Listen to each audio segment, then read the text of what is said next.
Hello there, welcome to this summarised commentary of a Total War Pharaoh campaign as the Hittites and the main guy whose name is hard to pronounce. We're going to be looking at the most important parts of this campaign and all the action and such, and cutting out the rest. But what we'll also need to do here is just comment on the game in general. So this is going to be another commentary where I'm making a whole bunch of review points and rants as we go through, talking about what specifically happened in the campaign. Now, you might expect those rants to be mainly negative based on the general reception of this game, which I have taken into account to some extent. Normally, I would completely ignore public reception of a game when I try to commentate on it, to be as pure as possible. I try to avoid knowing anything so that I can't have my opinions influenced by what somebody else said about the game. And this often leads to me being more critical of games than people would expect, because if you go into a game knowing what the game is like in advance and knowing what you're supposed to get out of it, what you're supposed to look for in the game, you'll probably think, there's that thing I expected. But if you go into a game with a really open mind, trying to be as pure about things as possible, and you just sit back and say, alright, .exe file, entertain me somehow, and you have no expectations about what it's going to do to achieve that, you see games in a different and more stupid way, essentially, but I enjoy doing it anyway. I bring all of this up because in this game, this finally paid off in such a way that I'm actually a little bit hesitant to commentate on this game, because I think I know that my views on this game are extremely divergent from what people tend to say about it. Because, and this is the key point, I actually thought the game was good. In fact, I would say it's among one of my preferred Total War games, having played all of them a ridiculous amount. I am a Total War veteran, so I have that background coming into this. However, I know why I think that, and it's for a stupid reason that I think does undermine the game. So what I'm going to try and do is explain those sorts of thoughts as we go through. I'll talk about the things I thought were good about it and why I was like, well, that's as good as this game design's going to get. Like, this is it. This is the pinnacle of the Total War Rome 2 iteration game. But I want to sort of sympathize with why people hate this game at the same time, because there's stuff about it that I hate, but I was able to overcome it in various ways and just completely ignore the stuff that I hated. I'll try and justify that as I go through. My campaign starts in the customization menu, and I suppose this is where I have to start praising the game. I thought this was a great step for the game. You can change tons of stuff about the campaign. You can change AI settings, all kinds of campaign variable settings that previously might have been possible to change through mods. Now it's officially supported in all kinds of ways. And for this campaign, I've even picked the randomized start positions mode in this menu, which was a real step in the right direction. I really liked the idea of being able to change the start positions of a campaign. This is something that all Total War games cry out for, and has been somewhat addressed by mods in some of the games. But now we have an official way to do it. It's only one step in the right direction. I would like to see the ability to completely customize the start positions of the map. So you just say, I want to start here, and click on the map, and then that becomes the first turn situation. Something like that. That's a lot more effort probably to set up, but for a sandboxy kind of game, that seems like such a natural feature to have, and other similar games do it. I think that's somewhere the game should go, and it started going there, and I have to praise it for that, even though of course I am slapping it across the face at the same time for not going as far as I wanted. You'll probably find that is just something you have to get used to, because I like to say this is bad because I want it to be better, not because it's actually bad, that sort of thing. Something that I think I would like more is bad if I didn't like it the maximum amount that I could like it. Therefore, I'm going to be complaining about everything in this Total War Pharaoh positive review. I complain because I love too much, or something like that. Do you know what I mean? I want it to be better because it has the potential to be better. It's close enough to being really good that it's worth me even saying, okay, here's how you get it over the finishing line. If it was just pure trash, I wouldn't even bother, that sort of thing.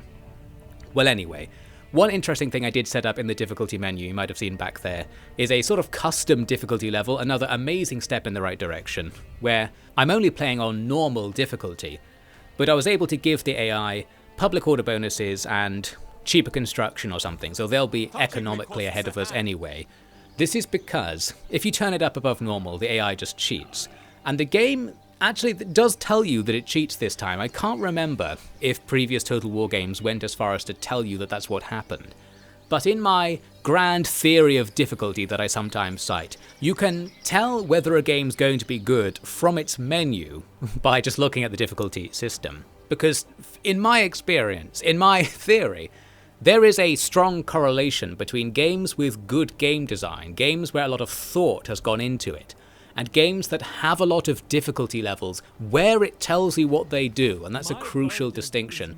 For example, previous Total War games did have a lot of difficulty levels, but it just did not tell you anything about what they do, and that means it does something stupid. So usually it just means the AI will cheat in some unspecified way, but even if it's just the AI cheats, you want to know what it does specifically. At least I do, in my grand theory of difficulty. So, Total War Pharaoh has already got points for the campaign customization. It gets points for saying what the difficulty does and giving me the options. I made an informed decision about what I think's going to make the campaign more or less difficult and made my choices in the beginning. In fact, when I chose to give the AI cheaper construction and better public order, I was kind of thinking of myself there, because I'm thinking most of the buildings I'm going to be getting in my campaign are the ones the AI made and I captured, because we're presumably going to end up with a lot more territory than we started with. So, if you let the AI cheat in that specific way, while they are getting an advantage from it at first, there's a payoff to it because you get part of that advantage later as well. So it feels less bad for that to be the way that the difficulty is being injected, if it's just going to be injected through cheats and not through different AI, that sort of thing. So that was good. So far, I've been having a really good time not even playing Total War Pharaoh. Let's talk about what's actually happening on the screen. This is actually just footage from my first attempt at the campaign, because I started again after a while.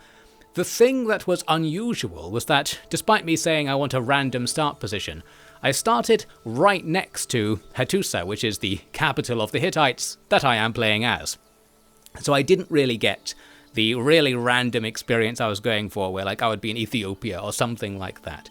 So at first I was just clicking around, and if you've played Total War Troy, or any of the Total War games of the Rome 2 and onwards style, you've pretty much played this. It's the same sort of thing where you can build like a couple of buildings per place, and the places are grouped together into provinces, and the game's a bit easier if you focus on taking specific provinces, so you're sort of pushed in a direction there.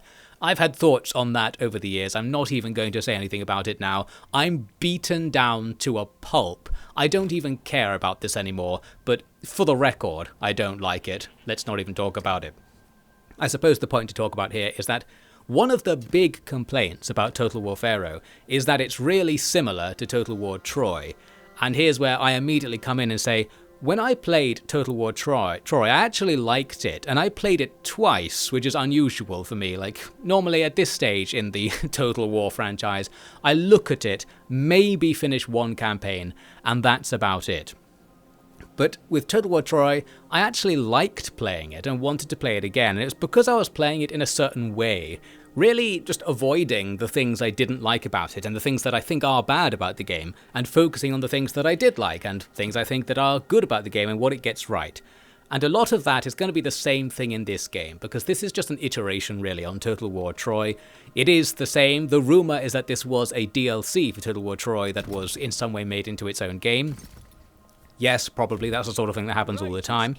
But what I want to say is I don't deduct points from this game for being like Total War Troy. So that's one point of difference between me and the general haze of reviews I've already seen.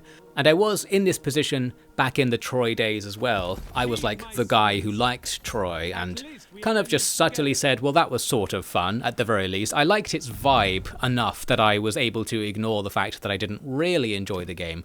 It's because I don't really enjoy the Total War Rome 2 and onwards look at Total War. Like, I'm the Shogun 2 guy, I'm the Rome Total War 1 guy, those sorts of Total War players who are very critical of the modern version of it. But now I'm just like, well, I'm not even really critical of it. I don't expect anything. Like, I've completely abandoned all hope years ago for this franchise that I was once very invested in. And I guess now I look at Total War Pharaoh and I thought, yeah, that was fine. That's my sort of overall review. Like, I don't think it's bad. And I suppose we'll try and work out why as we go along. I am actually going to get to the point when we bother to edit this video once I stop ranting. We'll get into the actual gameplay in a second. I just want to preface everything with my view so that you can leave now if you're too mad about it. I think the campaign design, specifically the campaign design, so that part of the gameplay, is as good as it's been. That's my big statement. My probably overall review of the game will be best campaign, worst battles, and depending on how those two things mix, that's going to determine your overall view of this game, and basically of Total War Troy as well. I think that's the direction Total War's been going, sort of away from Total War's unique gimmick thing, the battles. They've mattered less and less over time, and in this game, there's sort of less to do in battles than ever, they're less important than ever to the overall progression of the campaign. You could play the entire game quite easily without ever doing any battles, and I suppose that's going to be a pretty big point of contention for some people. I guess I managed to not mind it, and we'll try and work out why that is as we go through. You can see what I did is I eventually started the campaign again, so this is the real campaign starting now after my rants out of the way. And I started again partially to see if I'd get a more interesting starting position. I actually just spawned on the other side of Hattusa from where I spawned before, so we're not really getting much out of this random position thing.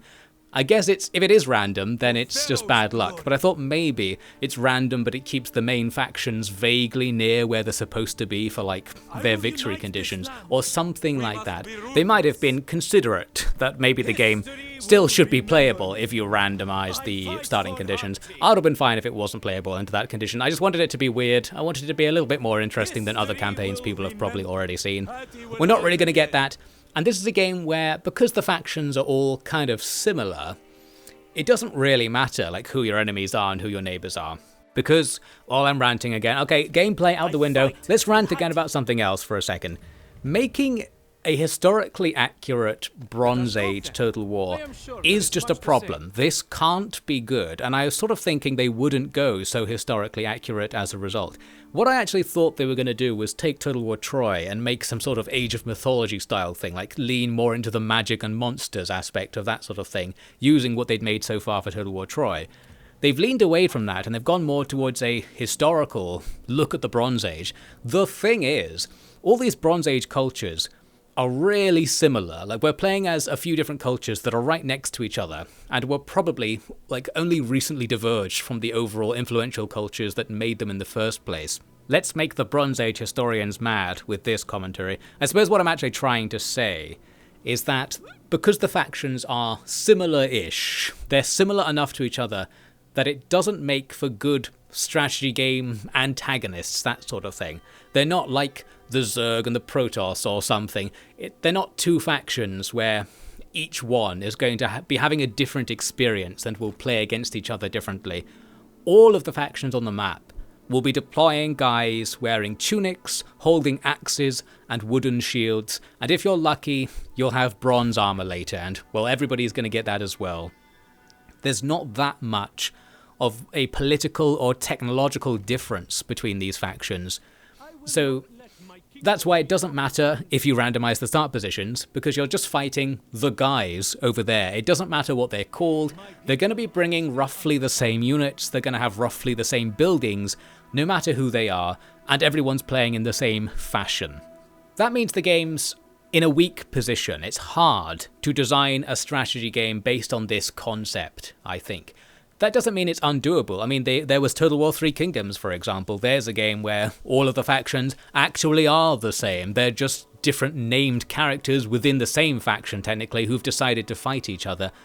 But I almost feel that more was done there to make them more different. There were more unique buildings and units across the, 12 factions or whatever it was. And here, not that I've actually played as anyone except the Hittites, but just fighting the various factions made me think, I guess they're all the same. We fight the other factions, we take their buildings, take a look, yeah, it's basically the same stuff we've got, what's different? I think to make there be something different, you can't go historically accurate. You probably had to go wild with it and make some sort of fictionalized Bronze Age Sea Peoples clash where more cool stuff was happening, because the historically accurate part of it, I guess isn't that interesting. Perhaps this is just because this period of history is poorly understood. I happen to be someone who does know about this period of history from doing the Kings and Generals videos on it. That's about it. That's like where I've heard of this stuff from. I've read some guy's book report on the Bronze Age collapse, I think 2 or 3 times over the years. So I've got some information about the setting of this game and what's supposed to be the conflict between these civilizations. But I feel like most people probably don't have that info or just don't care about it because it's so far in the past and so poorly recorded. It's going to be really hard to hype people up to be like, oh, it's the Phrygians DLC. You want to play as the Phrygians, don't you? It's like, but like almost nobody knows what the Phrygians are. And even the experts on what the Phrygians are don't know that much about what the Phrygians are because it's really far in the past, that sort of thing. So anyway, I think they were in trouble trying to make this game. It wasn't going to work from the beginning. That's my diagnosis I'm just going to make right here. However, I'm still going to try and argue that the game is good, even after this huge and pointless rant opening the video with a whole bunch of things I think were bad and doomed the game. Yes, this is still a positive review, somehow.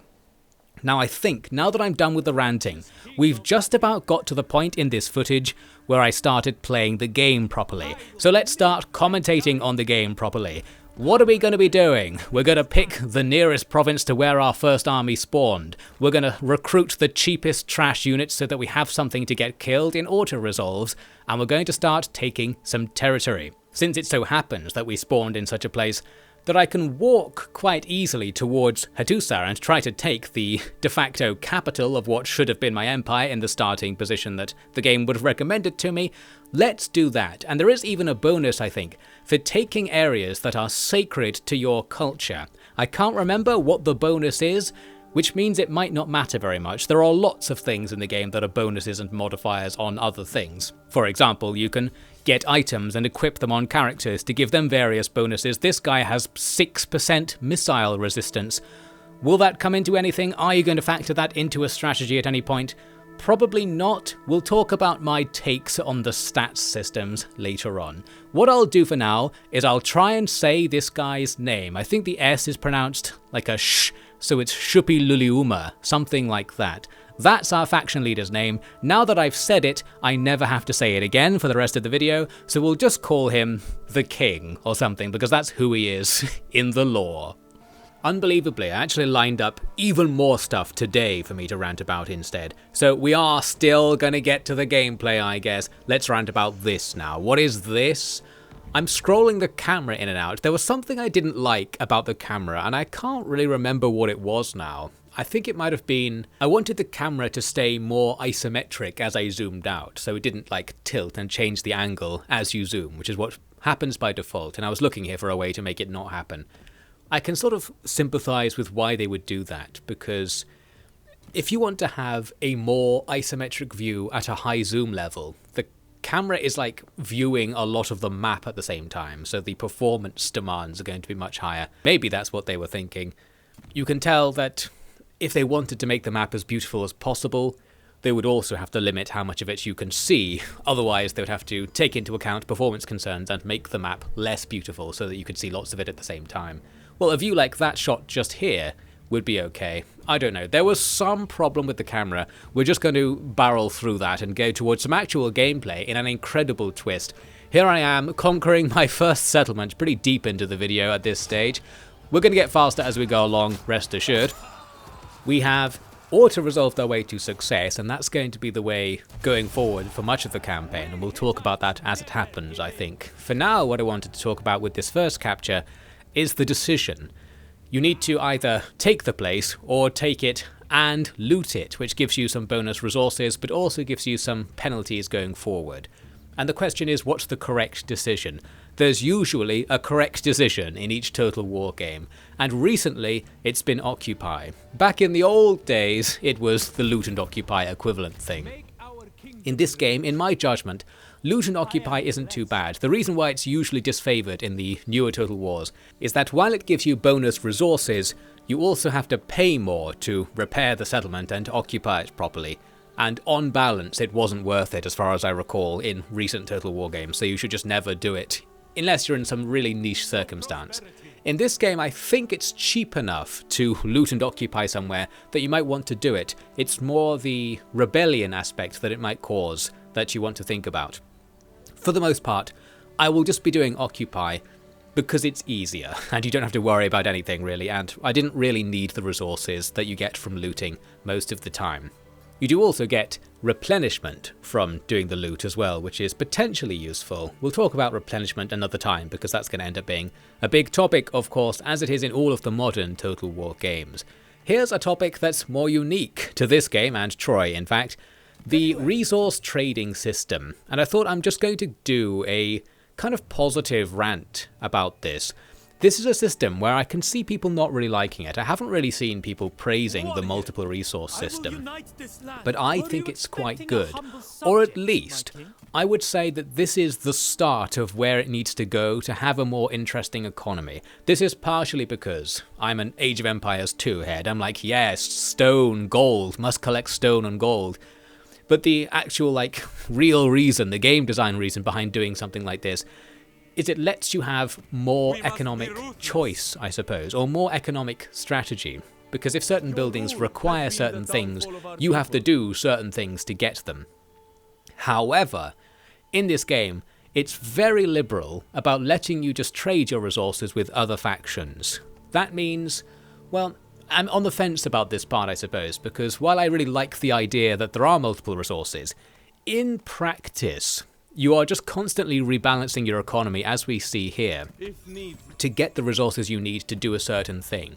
So while I just said that you can get into a situation where you need certain resources to do a certain thing, and that can cause interesting decisions to be made, in reality, if you want, say, stone to build things, which you'll need early on quite a lot, you just swap something else for stone. So while you have a food income and a stone income, you have both, because you can just swap food for stone whenever you want. Now, theoretically, you're losing value on those trades. I don't know how much or whether it's really punishing you for doing that. But the point is, you do want to use that trade system because you need stone and wood a lot early on and then food and bronze much later. So you want to be rebalancing your economy. I like doing that. I like thinking, I can gain an advantage by rebalancing my economy. But I suppose what I don't like is something a bit more meta, thinking, well, because it's almost always good to rebalance your economy, you're always doing it. If you want to min-max, you should always be trading your resources constantly to get the optimum resource setup for each individual turn. You don't really need to focus on it in that much detail, but you should, I guess, if you want to be truly fast in your early game, you should be throwing everything out to get as much food and wood as possible early on from every other faction. And you can do that, and I wanted to praise the trading interface and system it uses to facilitate those trades. I think it's really nice the way they've set it up. It's good to trade resources, but what we're going to do is look at that later, I suppose. We're going to look at the thing that Total War does, a battle. We got this far into the video without really talking about battles. Let's actually do one and see what happens. And as I think I implied earlier, this is the part of the game I don't like, so that puts me in trouble as a Total War fan who doesn't like the battles, which is the thing about Total War that makes it unique.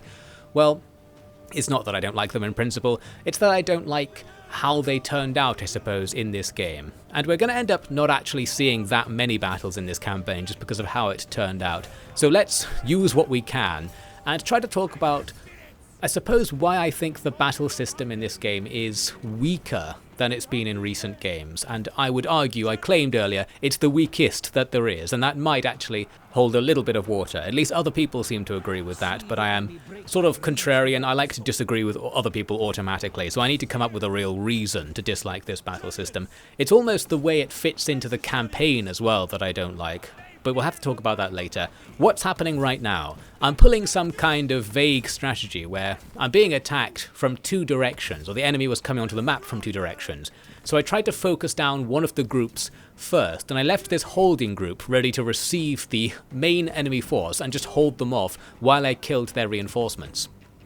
This was a strategy based on guesswork, because I have not bothered to go through and look at the stats of units or anything like that. I'm just sort of thinking, well, in theory, in an all things being equal world, this strategy works. Does it work in practice? Well, that depends on a whole load of numbers happening behind the scenes every time the two units clash. Now, there are a couple of random topics I wanted to bring up that I'm just going to throw at you right now. So it's time for some more rants. We've had a couple of minutes of gameplay commentary. Let's talk about a couple of topics instead. The first topic is again this idea of making a realistic Bronze Age strategy game. We talked about how that might not be the best idea. And I think in battles, in the Total War battle system, we have more evidence of that. And the reason is that a lot of the units are kind of the same thing, and you end up with a lack of things to do. I think that's probably the best way of putting it. Because a lot of your units clash, and then that's it. You leave them clashing. They're just fighting. You're not taking part in that part of the gameplay anymore. And fine, that's how Total War is supposed to work. But I feel like normally there would be a certain number of units, a certain amount of your army that isn't really like stuck doing something. You are freely moving them about and performing maneuvers with a section of your army.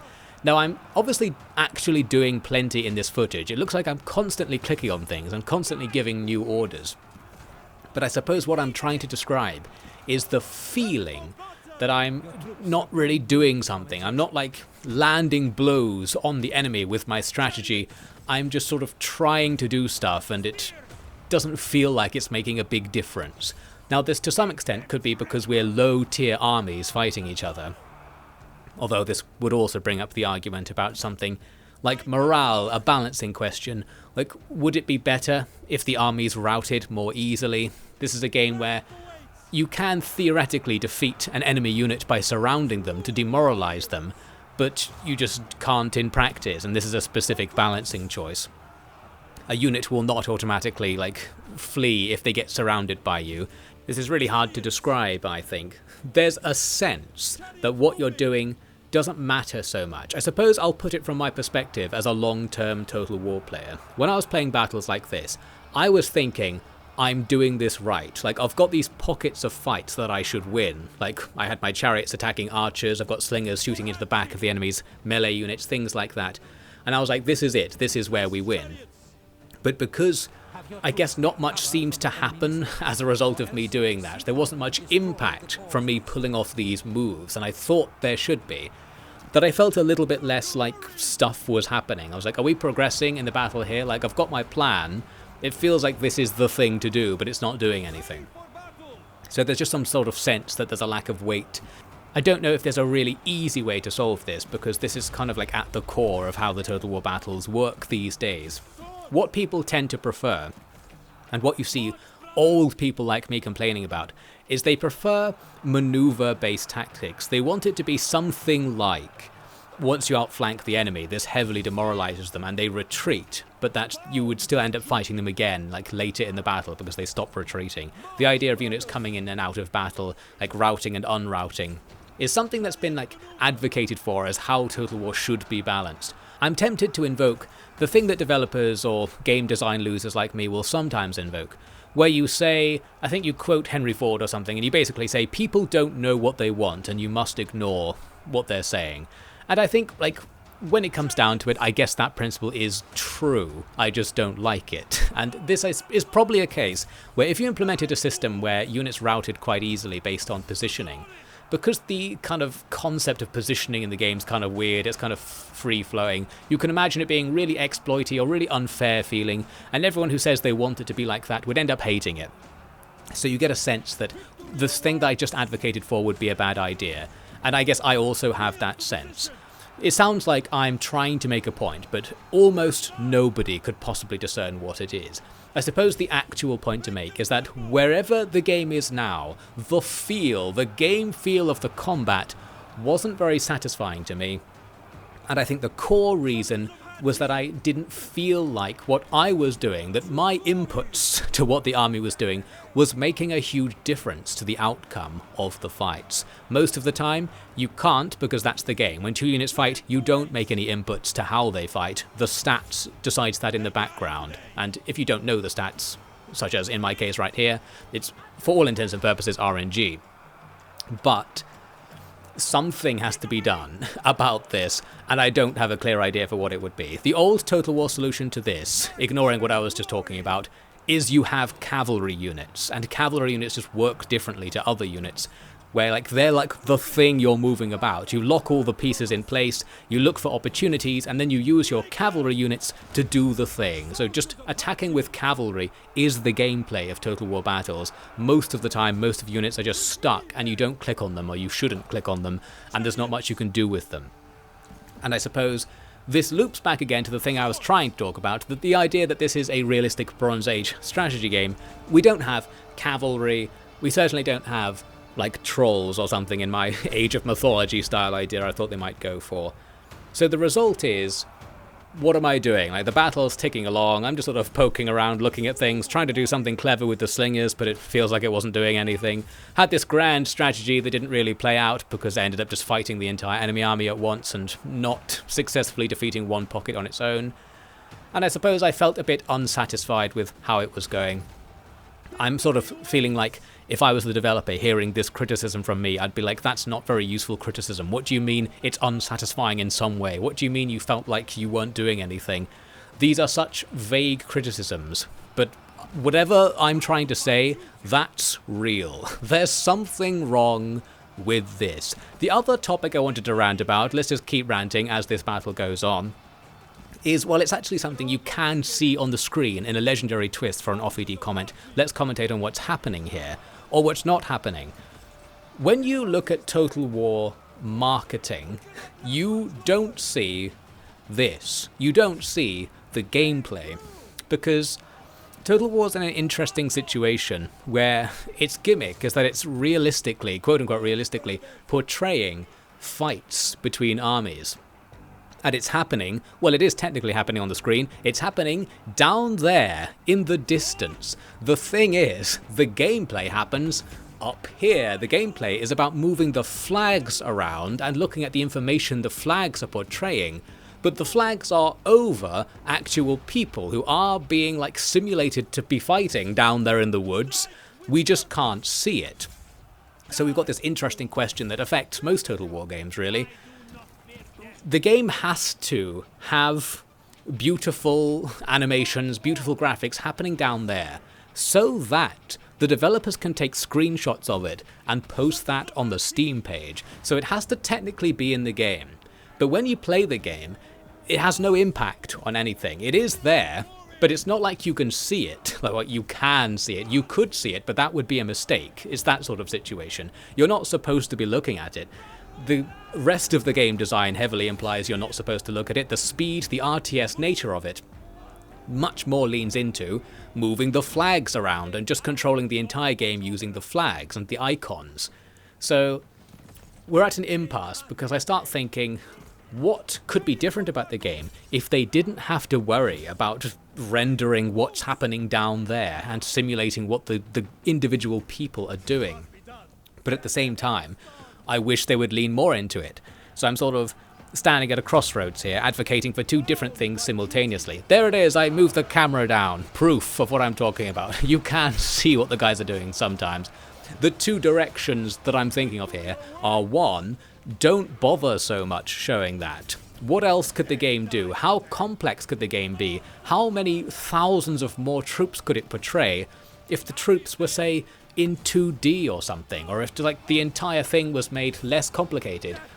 Because you don't need it to be detailed and have all the close-up graphics, because realistically you don't actually see them when you play the game. So what else could the game have done differently if it didn't have to do that? But of course it does have to do that from a marketing perspective, so they're sort of stuck there really. And the other direction that I want to advocate then is saying, well, if we have to do that, let's focus the game more on that. But then you can't do this without other trade-offs. So if you want to have a game where the camera's lower, where it matters more that the battle is actually being simulated down there, we're thinking more about something like Mount & Blade 2 Bannerlord at this stage.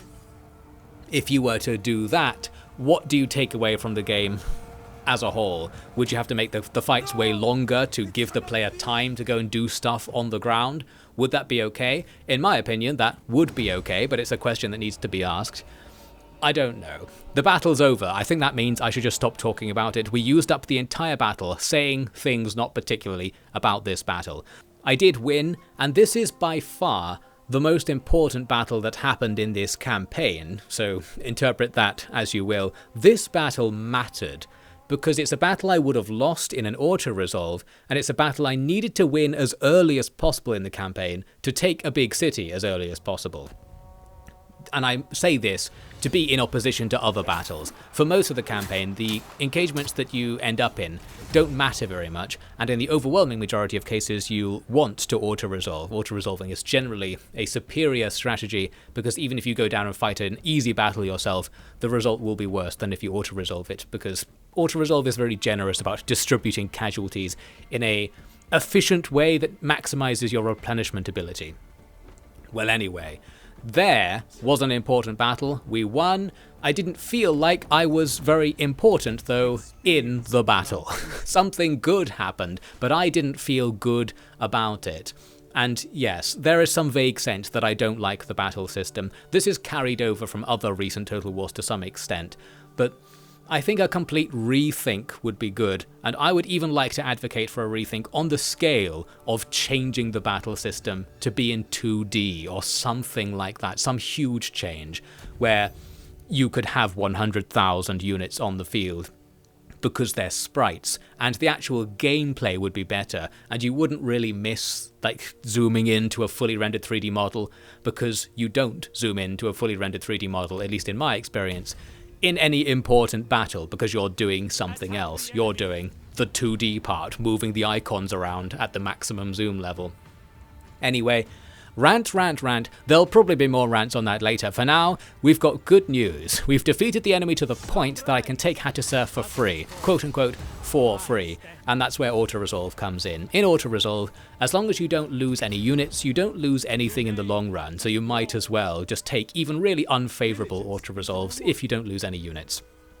And this is because of the replenishment system, which I'm sure I'll rant about in this video. The other thing I wanted to mention has happened just here. It says, Sacred Land occupied. The thing I wanted to mention about that is that I don't really know what it means, but in the game's defense, the game has loads of tutorials and I skipped all of them because I'm too cool. I just thought, oh, I know what's going on. But in the game, there were generally like new mechanics where I didn't know what was going on and I kind of like didn't use them. So I guess I missed something by not actually doing the tutorial, and I think I waive some amount of my rights to complain because of that. But at least with that Sacred Land thing, it does pop up with a message saying, Sacred Land occupied. I guess what I wanted it to say is like, why? Why did you even tell me about that? Like, is that important that a sacred land was occupied? I don't know what the sacred land does, but it feels like it's more special to take it. Sometimes there are mission objectives that are like, take a sacred land, so I guess there's that. But in some way it presumably feeds into the religion system, which we'll look at later. But I don't know how, and I'm blaming the game for me not knowing how, because it did sort of have every opportunity to say how by already taking my attention to look at something happening where it could have written what actually was happening specifically. Anyway, let's talk about some strategy. We're in trouble because while I've left my home province to capture the main province of the Hittites, it's under attack by somebody, and while they only have a couple of units, that's enough to cause problems because they can raid and they can destroy buildings outside the settlements. What? Buildings outside the settlements? Surely we're dreaming. Such a perfect mechanic returning to Total War. I think I'll talk about that later because it's the on-road to another rant, I expect. Basically, Wonder Attack, there are random small factions that are just supposed to be off-map factions, I suppose, that show up and attack you sometimes, and one of them is in our territory right near the beginning, so we need to do something about that. I do amaze myself at my inability to control my commentary sometimes, and my inability to sleep. I'm back at it again, sleep-deprived commentary time. Well, we're actually doing something in the game here. We're going to recruit some units to deal with the fact we're under attack from these invaders. But, well, the invader topic brings up the topic of, like, asymmetrical warfare against an AI that doesn't play by the same rules that you do. You can sense people thinking that's an unfair mechanic, but because it's now off the screen, I'm going to be very good and not rant about it immediately. Let's look at this battle. Incredibly, I'm actually looking at the stats and traits of the units. I was probably thinking, I want to win this battle with some tactics or something. This is even an auto-resolve. As long as you have any advantage on the balance bar, you can, and arguably should, auto-resolve. But we can go in and get a worse result manually if we want, and I guess I did want. So here we go, and the battlefield actually gave me the perfect opportunity to do a strat. Their army has tons of javelineers in it, and the terrain allowed me to block the fight off into this little patch on the side of a cliff. That meant the javelineers were easily exposed at the back, and I can come through all of the hidden terrain near the cliffs to rear attack, take out the javs quite easily, and then we're just rear attacking everything. And despite my claims earlier that it felt like doing things in the game didn't achieve things, here's an example of a strategy that actually worked, because we did defeat the enemy with this method. Albeit, I guess it just didn't work quite as well as I wanted. I don't know, I'm like very greedy when it comes to pulling off strategies. Because it took 30 seconds to get the guys to rout after I attacked them from the rear, I was like, couldn't they have just routed instantly so we can all move on with our lives? I'm tired permanently. I've played Total War games for thousands of hours, so I'm really hard to please at this stage. Here's an interesting thing to point out though. What I needed to know after doing this fight is whether this is one of the you chase the enemy Total War games. It's always hard to work out and hard to guess what the developer intention is for this part of a fight. Once the fight's over, it keeps going. You're given the choice about when to end the battle, and there absolutely are correct and wrong choices to make. And it depends on the game when you should do it. In some games, the correct choice to make is instantly, as soon as possible. In other games, anything that's alive on the field when you click the button is presumed to have escaped, and you have to manually play the pursuit sequence. So basically, there's a difference in whether or not the pursuit sequence is auto-resolved. In my opinion, it should be, because it's not really doing anything. You just speed up the time and watch your guys vaguely hover around the enemy. The enemy are kind of slippery, it's hard to really pin them down and force them to die in combat. I can see people being against that and being annoyed by it, but I also kind of feel that it's fair or realistic in some way to have units not get stuck in combat as in old Total War games. Well, let's talk about that again another time, because we're going to move straight on. We're getting back into the swing of this commentary business now. Let's comment on this. The invaders attacking our starting province have doubled in number because another army showed up, and they're attacking one of the minor settlements where we have a couple of units of garrison. The balance bar doesn't look good, but I wanted to fight this one manually to see what kind of defenders' advantages we can gain in battle. For starters, we're going to be able to defend choke points because we can just sit in our towns. That makes things a bit easier in principle. What I was really looking for was this tower. There's a building called Main Tower, and the tooltip says fires arrows on nearby enemies. This is a staple of Total War games. You can often make a fight happen near a tower, and because the tower will be contributing to your attack power, you'll win fights that you normally wouldn't. So the idea might be, I'll just stand here, and while the enemy have more number, so they'll win in a straight-up brawl, the tower will whittle them down to the point that I win. That's the plan, but as you might have noted, right now the tower is not helping. What I didn't know is, well, anything about how the tower is supposed to work, and I suppose I still don't know. Because after this plan failed, after I realised, well, holding them here isn't going to work, I started trying to fall back to a different position, and we can see here that when the enemy's right in front of the tower, it still doesn't appear to be doing anything. I don't know how the tower works, or I'm accusing the tower of not working, one of those two things. So my plan went out the window. Not sure what's supposed to happen, but I ended up thinking I'll go for my backup plan, which is try to sneak out of town and hide in the corner of the map. This plan didn't work because there was a unit in the way, and after just clicking wildly to try and get my guys to run through them, which you can do, again the sort of slipperiness is coming up there as a potential good thing, it didn't work out. However, you can just say restart battle. You're allowed to replay a battle as many times as you want until you get the results you want, so here we are just doing it again. The game does generally enable save scumming. I don't even know if there is an option in the campaign options to force it to be Iron Man mode. I can't quite remember. I think at the highest difficulty it forces you into Iron Man mode. Usually I would do Iron Man mode because it's faster and more dramatic, but now we're trying to do an exploit. In the meantime, I'm checking out the terrain and the nice town features they've added. There's a nice Bronze Age town to look at. Again, you probably shouldn't be looking at it, but in this case, because I have nothing to do, because I'm just not playing the game, we get the chance to look at it. What it doesn't have is background syndrome, this thing I was complaining about in the Warhammer games, where the backgrounds of battle maps looked more interesting and looked like better terrain to fight on than the regular maps, because the backgrounds weren't constrained by the need to have the map be simple enough that the AI can pathfind on it, or it's simple enough for inexperienced players to work out what to do on it, that sort of thing. Well, in this case, the background is nothing, so I'm not feeling disappointed that this map looks worse than an adjacent map. That's a very random comment to make. More important is the fact that my exploit is not going to work. In certain Total War games, this works. I think along the way, they started adding features to stop you from doing this. I feel like it works sometimes in Three Kingdoms, I can't quite remember. Maybe they patched it during the Three Kingdoms era to stop this from working.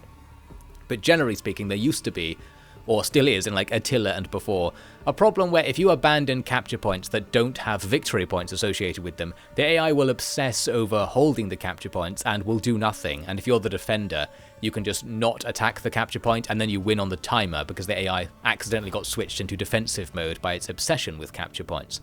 In this game, which I think was also the case in Troy, if you lose your capture points, there's a stacking morale penalty that means you'll just lose. So there is de facto a victory countdown. It means you have to defend the territory you're supposed to defend, and you can't do massive exploits. I just finished a Total War Attila campaign recently, where my climactic battle was a huge exploit of that kind, where I defeated like 5 or 6 stacks of troops coming in one after the other by just doing that exploit a bunch of times, and it was real dumb. So I guess it's good that you can't do that anymore. They did raise the settlement, so we're in trouble, and they're already going on to attack another settlement, so we're really going to have to do something about that whole situation at some point. Here was a thing, it's talking about court actions and giving me a full screen pop-up to force me to make some decision. We're going to come back to the court in a second.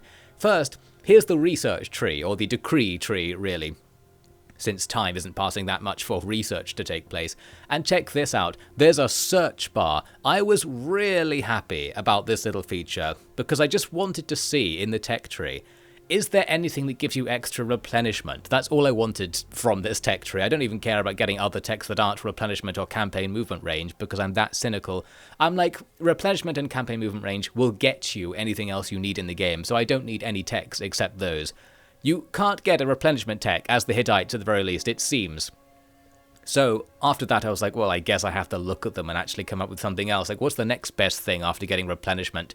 Like, I think I ended up focusing on shortening construction time or getting more stone income to build up the economy in the background. I didn't really get any of the military techs, which are mostly focused on leveling up units, which I didn't really care very much about.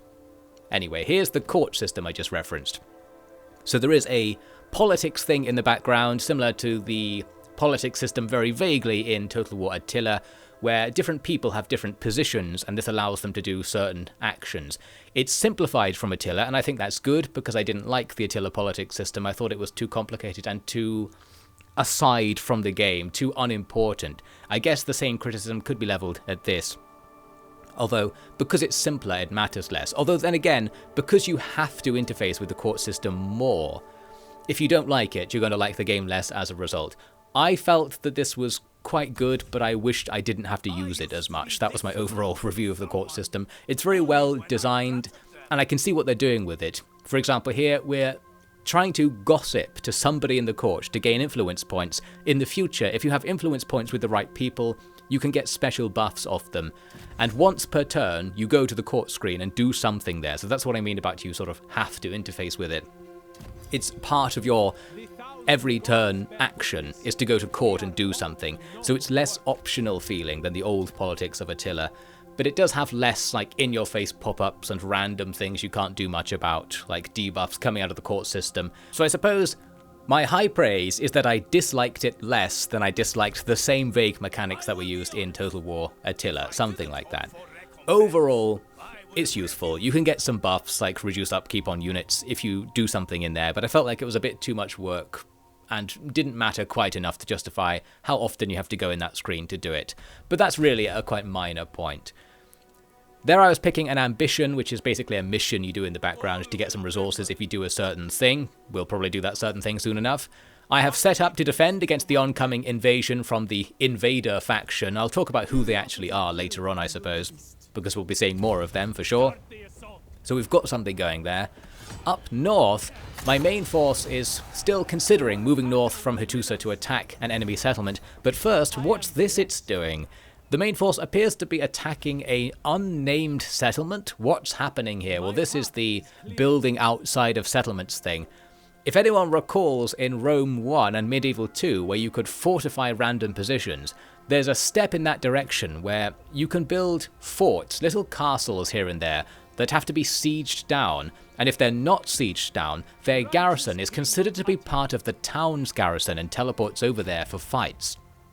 So basically, there are more defensive options than before, not that using them is necessarily a good idea, but it's an amazing step in the right direction, I think, to be able to build forts and position units outside of your general's retinues as well in new locations. That's almost a step back towards the Shogun 2 days, which is like the big differentiating campaign map logistical factor, the ability to detach troops from armies and just start new armies whenever you want as a result. That's almost there because you can start an army by putting some guys in a fort and leaving them there. You'll have to recruit a general eventually if you want them to move, but you can have troops in reserve that aren't on campaign. And that is something. Now, as for the strategy, I had the option there of either going after this faction's capital or going back to kill their army, which was raiding my territory. I decided to go back, an almost uncharacteristic decision from me. If I had just been looking at this footage and guessing what was going to happen, I probably would have guessed I would go for the attacking option and hope that the enemy army got deleted as a result of their faction being destroyed, something like that. But I played it safe. We really got away with this because I just about got into my own territory after the turn, meaning I can replenish and recruit for this turn. And on the topic of recruitment, I thought I'd mention, you might be wondering why I'm running such a deficit. At the top you can see I'm losing food constantly, but I'm still buying new units with the food, which will also increase my food upkeep. I do this because in Total War Troy, this proved to be an effective strategy. The reason is, while it looks like you're losing food, and you might sort of naively think, oh, I should reduce my army size to break even and then go back to considering what I'll do next. When you win battles and take settlements, you get like lump sums of food added to your account, so to speak. So while you're losing food, the thing you're spending food on is having an army, and the army will generate you these lump sums of food now and again by killing enemies. And of course, capturing territory also generates you food. So you'll see in this campaign I'm losing food for basically the entire thing, and sometimes I'm losing food at extreme rates. But I always just leave it like that and never do anything to reduce my food upkeep, because the thing you're investing that food into almost always is going to get you some food back, and also it does the objectives, which is the actual purpose of the economy. So we're doing some kind of deficit spend, modern governmental strategy here. It works out, and also, because we have a gold mine somewhere in our territory, we can just exchange gold for food or anything whenever we want, or indeed any of the other resources for food, but because you need stone and wood all the time for doing things, I tended not to exchange them away. I mainly just traded gold for things if I ever needed it, which was rarely, because if you're aggressive enough, the income you get from constantly killing people is enough to feed the guys you're using to kill those people, and your accountants, they can just be ignored for now. I'm killing so many people, I don't need to look at the receipts right now, okay? That's just what it's like being the king of the Hittite Empire. Those raiders are annoyingly teaming up with each other, so we can't easily stop them here, but they can't attack me, I guess, which is why they're just raiding just outside of our zone of control. So what I'm trying to do here is tempt the AI into attacking so that the garrison of Sarachir here will spawn and take part in the battle, which will even things out. To do that, we'll set up an ambush next to the town. The AI will forget that I exist, and maybe we'll be tempted to attack the town after that. The other option would of course be to just recruit more troops, which would go along with what I was saying earlier about not caring about overspending. But I guess I wanted to deal with the problem a bit faster, and there's also the big-brained economic consideration to make, which is that it is difficult to explain because you can't show it on the screen. Essentially, being raided isn't that expensive for you. Even losing your minor settlements doesn't lose you that much stuff. You might lose an income of say 200 food per turn. But making an army that will stop your settlements getting razed costs much more than that. So there are lots of circumstances where doing stupid looking things is profitable to you. Just like how it looks like I'm losing money all the time, we're going to be gaining money not only through conquest, but via losing territory, because the opportunity cost of keeping the territory is high, and opportunity cost is like this cursed knowledge of humanity, where once you start thinking about the opportunity cost of things, the unstated alternate universe cost of taking a different path to what you took, it really just like devalues everything in the world. And this applies to Total War Pharaoh as well. So for that reason, it might not be a good idea to make a stack that could defend my territory against 12 units of invaders, because it would cost too much, and while you'd feel like you won, you would actually end up with more money if you just let the invaders ravage you and spent all the money doing something else specifically. Well anyway, you can see what actually happened. The ambush plan did work. We killed one of the two armies. There was something that happened there that I still don't really understand. There was another army, I think it was a rebel army, that spawned and then moved over to be near the raiding army here, but then the rebel army disappeared. Now normally that would mean it's just set up an ambush right next to us, so we should get ambushed when I make this move. We don't, so I don't know what happened to it, and I can't remember if I ever saw it again. So that was that. We can't auto-resolve this fight quite, but I thought let's just do it ourselves this time. Let's actually play the game. And again I bothered to check out the stats here. I was noting in particular that their shielded unit has a strong against shields bonus, and their unshielded unit has a strong against missiles bonus. And of course the shielded unit, because it has a shield, is also strong against missiles. You get like a 40% chance to block missile attacks or something if you're carrying a shield. It says it somewhere in the game. I don't think the game does a good job of telling you about that though. The point being that everything I have is weak against everything they have, unfortunately. I'm still going to just do the same plan I was thinking of anyway, and the terrain actually did sort of suit the plan I had in mind. That is, to make the enemy attack me and then just shoot at them in the back with the slingers until they die, thinking we can easily kill the unshielded units because they have no shields, and even the shielded units don't get their buff if you shoot at them from behind. There was a nice big cliff overlooking the battlefield, so I thought I'll just stand up there and shoot down. This will be really cool. The slingers don't have very much range though. Basically slingers in this game are way less cool than slingers in real life, unfortunately. They're low range, low attack power, their projectiles move really slowly and they're not powerful. They're like an early game ranged unit. I can't believe you've done this. My precious slingers have been nerfed into oblivion effectively. They didn't work in this battle, and as I said, they're not really going to work because the enemy are strong against this kind of strategy, but because the map favoured me doing it so heavily, I guess I just did it anyway, and I was disappointed when it totally didn't work. Like, our holding army got killed, so because I had to move the slingers to be behind the enemy army because they didn't have the range to use the cliffs, by the time I got there, we'd lost the holding part of the battle, and so that's just the end of that. We get obliterated, and I remember feeling really disappointed with that, because it was an affront on my pride, on my ego. Like, how long has it been since I lost a battle in Total War, let alone lost a battle where it was an even balance bar, and we got obliterated there. I was like, wow, I feel so powerless. Like, I thought I knew what to do there. I thought I was doing the thing that would do it. Well, it's to some extent just a balancing thing. Like, the enemy's units, I checked later, have really high stats and low upkeep costs, so they're just good units, basically, and we didn't have those units. So the RNG part, where I relied on my troops to hold the enemy in position, just wasn't going to happen. But anyway, there's some sort of balancing concern. We're skipping over some stuff here as I kill some other rebels near Hattusa. There was one thing that flew past earlier that I wanted to remember to talk about, so I'll mention it here. After that battle I lost, I had a unit with only one guy alive in it. Normally in Total War games, at least after Shogun 2, I think, or maybe even in Shogun 2, I can't remember now. If you have a unit that's really small, it gets deleted in the post-battle screen. And I have mixed feelings on that. I was sort of like, it's a case where if it happens to you, it's bad, but you want it to happen to the AI. And there's a sort of asymmetry going on that reflects a broader gaming topic where in a game where the AI isn't playing to win, they're not playing against you, they're not equal to you in terms of the rules of the game, I think it's fine to have the game treat the player better. And that unit despawning system is like a salve to deal with a symptom that comes up because of the replenishment system.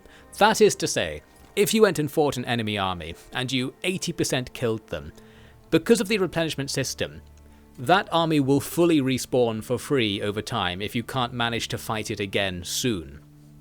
And one way to get around that is have it so that units that are almost killed in battle are just deleted on the world map so that you get a permanent achievement. There's some reward for almost defeating it in battle or killing most of them. And you kind of need that there just because it won't cost the enemy anything to fully reverse all of the damage you did and makes the gameplay less worthwhile. Oftentimes this won't be a factor because you will kill them before they get all of their stuff back, but because there's more than 0 times when it's not like that, it is a non-zero problem. Now the mechanic works for the player, but doesn't work for the AI. That's what I wanted to focus on with this random topic I'm now ranting about. It's a case where you can see why they would implement this system in the game. Like, if you took losses in battle, it's annoying to get the troops back if it doesn't just do it for you. So the fact the replenishment system just automates the re-recruiting of your troops and just rolls the cost into the upkeep cost. It just presumes you paid for it at some point in the past or will pay for it at some point in the future. You don't have to actually factor it into your economic planning.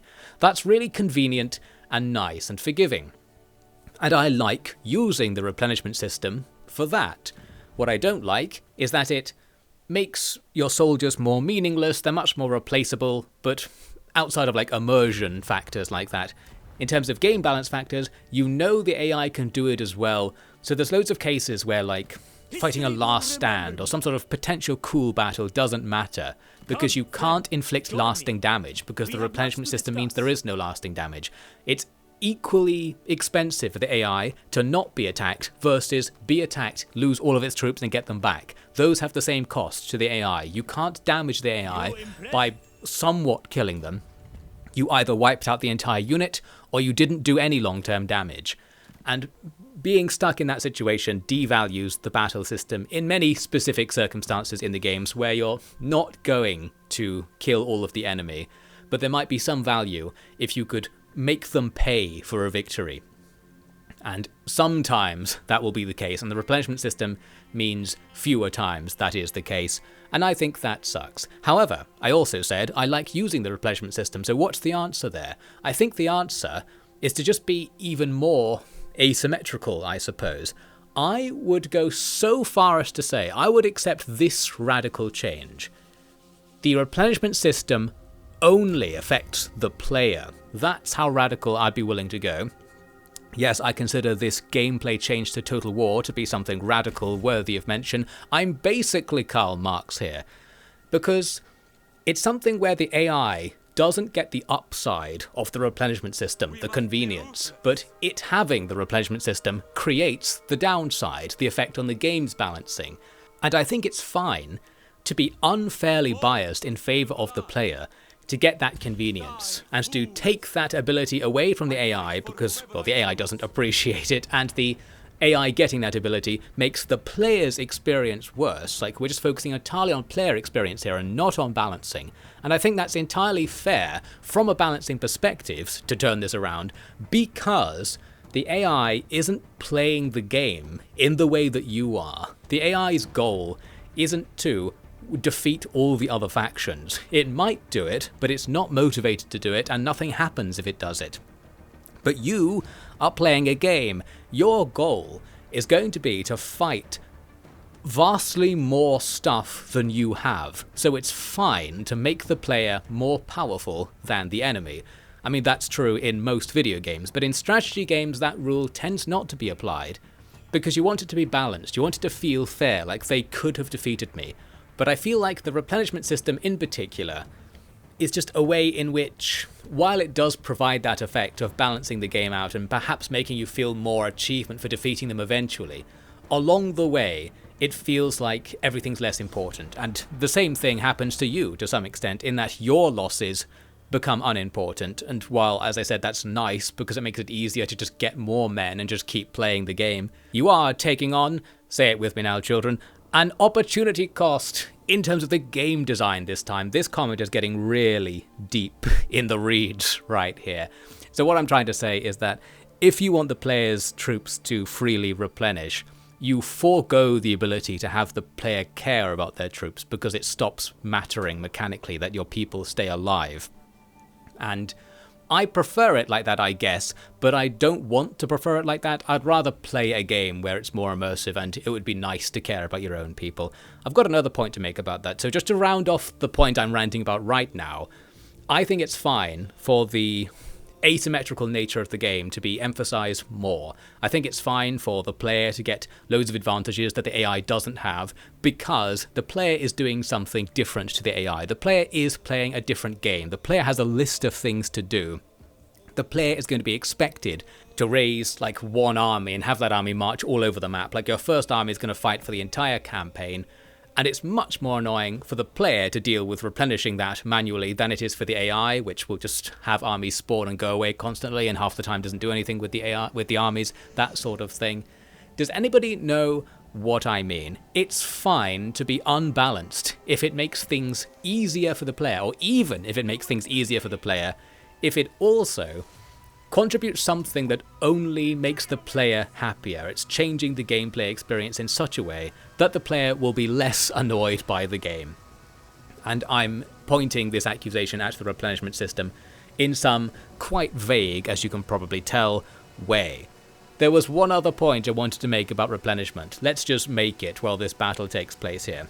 The point is, I was talking about the opportunity cost of going down the route of having your troops be meaningless, and it locks you out from making a game design where the player is going to be encouraged to keep their people alive and care about them. For example, people often advocate for having a manpower or population system where you would feel some sort of actual long-term loss if you lost your people in battle, and you might try to keep them alive as a result, that sort of thing. It's nicer, it's easier, it's more player-friendly, more casual to not do that. I'm someone who doesn't necessarily want it to be like that. I kind of think I'd rather, like, you really had to keep your people alive and battles were more impactful as a result. They mattered more to the general course of the game. But I want to make a really big brain point of some kind, which is that I also kind of like the game being really gamey and meaningless, because to me there is meaning in the meaninglessness. Allow me to try and justify this random statement I'm making here. I feel like when you treat your soldiers as just nothing, as chaff, as numbers to be disposed of in order for you to acquire different numbers that you're more interested in, you're not rewarded for how many people are alive in your empire. You're rewarded for how many victory points you have. You're rewarded when it says, you captured a sacred land, hooray!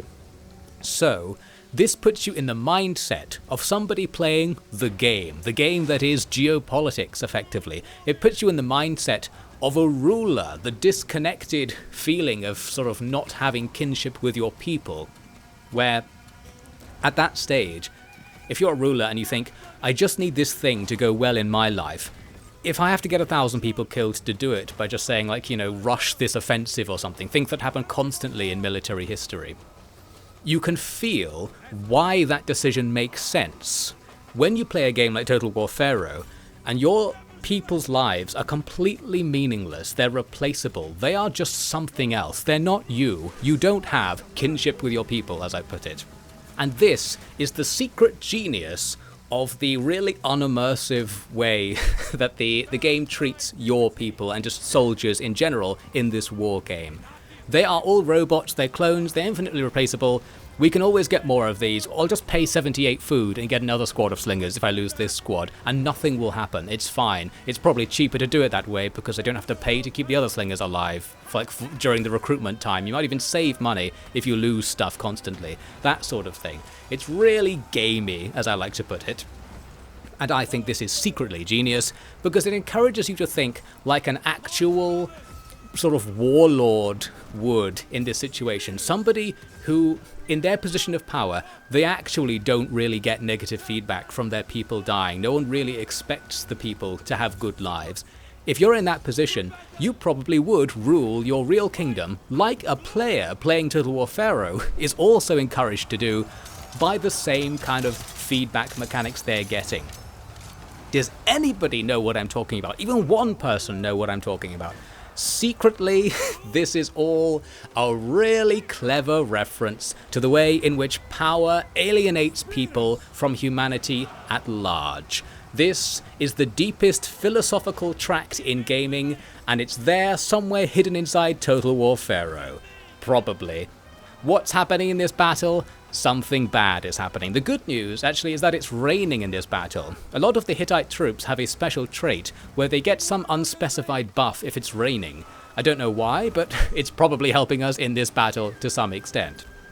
But clearly it's not helping enough, because once again, I'm just getting owned. I was probably trying to do another strategy where I lock the enemy in place and attack them from the rear with slingers, but the slingers aren't good enough to do their part of that plan, and the holding troops aren't good enough to do their part of the plan, meaning the battle just comes down to the two sides are fighting across the field, and there's all sorts of RNG and algorithms happening in the background to decide what the outcome's going to be. And I suppose this contributes to the loss of control, I suppose. Like, I can't really do much at this stage. There's a whole bunch of, like, numbers happening somewhere that we don't see that determines who's going to win now. And the numbers are on the enemy side, I guess, because we're not winning. What even was that fight? It was me losing again to the invader faction. Another case where I lost a battle where it felt like it was an even engagement and that with a couple of tactics we should be able to win it. But I got owned, and I felt a bit disappointed by that. Well, I'm just mad, I suppose. I did later do a deep dive on the stats of the units to try and work out what's going on here. So we'll come back to that. But I suppose the question is, should I have bothered at all? That's something I want to mention in a sec. For now, let's look at the actual thing we need to do. Here's the main move we need to make in the campaign right now. We need to take the rest of Hattusa province. We're already at war with the guys who own this stuff over to the west. This is the place we need to take. So we'll just walk over there with our main force, which is mainly just trash. Here's something that comes up in the next turn, where it's one of these features of the game, one of the campaign features that I didn't use very much, where you can do something on the side. You can open up a menu to do a certain thing sometimes in certain situations. In this case, it's something to do with how much people like you. It charges up a bar and you can spend the bar to do various special things. I think the only one I used was to make buildings for free, but there's all sorts of special things you can do in this menu. And there were some other things you could do as the same faction, and other factions have different special things they can do with their special menus that come up. And it's the same deal with religion, which we're not really looking at. There are special things in there. There's a little button on the right side of the screen that does something special based on who your faction leader is that I never clicked on for the entire campaign. So there's something else you can do. I'm mentioning all these things as a vague gesture towards something I mentioned at the beginning of this video. I think this is like a really good implementation of this campaign design. Even if I don't necessarily like this campaign design, I think the game is good enough because it's done it so well, or at least it's better than in other cases where Total War has done this design, because of things like that stuff that shot past that I'm not really using, where there are loads of other bits and pieces to the campaign. It's more complex on the campaign map level at the very least than it usually is, and I liked the complexity. I appreciated it, and I thought it was very well done. It's very neatly done, well designed, and well integrated into the game as a whole. The only thing is, I'm so used to not using it. I'm so like on autopilot playing a Total War game of the Rome 2 and onwards design because they're all the same, that when there are new features, I just never think of them. Like, I never think to use them because I'm just doing something else. And they don't matter that much because the thing I am doing is the more important thing, just doing the victory objectives. But if I'd been bothering, I could have really milked more power and more abilities out of the religion system and that royal ambition system, whatever that thing that came up earlier was, and your special abilities. Like, our guy has this special ability where you can trigger something to massively replenish armies, I think across your entire faction. I never used it, but that's seriously powerful. There's other stuff you can do happening around the edges of the normal campaign gameplay that would have been good to use, and I really liked that it was there. As for our military campaign against this faction, as we can see, I just ambushed their main force outside their settlement. They died instantly. The settlement also died instantly, and this is a case where we're getting more into auto-resolves. As long as the auto-resolve bar is 1 pixel in your favour, just do it, bang, you win, and you don't lose anything. So now we've completed Hattusa province, we can do a commandment thing, the usual extra buff you get on a complete province that sort of pushes you towards trying to complete provinces over just taking whatever you want. And also the UI is easier if you only take complete provinces, as a little side concern there. Anyway, yes, I realised that in my plan to praise the campaign of this game and praise that it's a really good implementation of the Total War campaign formula, I haven't been doing that at all, and I also don't really have footage of the things I liked about it, or very much footage of it either. I'm kind of like throwing a vibe at you here. This is a really good casual Total War game. If you don't care about the battles, which I do care about, but I was willing to not care for the purposes of playing this game and hardly paying any attention to it, if you just sort of treat it like it's a civilization game, it's kind of fine like that, and it's a really well done implementation of all of these different mechanics. I thought they all worked really well with each other, even though I still don't think they're good enough that I wanted to use them. So this is some really two-sided commentary I'm making here. I think that's about as good as it's going to get. That's like the thing I think when I look at it. I'm like, yeah, I think that's a really great mechanic. I'm not going to use it because it's still not that good. That sort of thing. Where like, I'm sort of trying to praise like the lower level developers. Maybe that's what I'm doing here. I'm saying they've done it. They've taken what they were told to make and they made that really well. But what that isn't necessarily all that interesting. It's at least, though, good enough. I don't think it's trash or anything like that, as some people say. It's at least like an okay strategy game experience, the sort of thing you would get in other strategy games that aren't Total War. It's just not necessarily a good Total War game, in that it doesn't use the gimmick of Total War, doesn't use the resources the company making this game has, in that they have the code to make big, cool battles happen. The game isn't really about that, and because of that, it's not necessarily an interesting game in the grand scheme of things. I can see a Total War fan hating this game, and indeed that seems to be what's going on, but I can also see someone who plays like Civilization or Old World or just other 4X strategy games in general, looking at this and just thinking, yeah, it's another absolutely fine entry in that genre.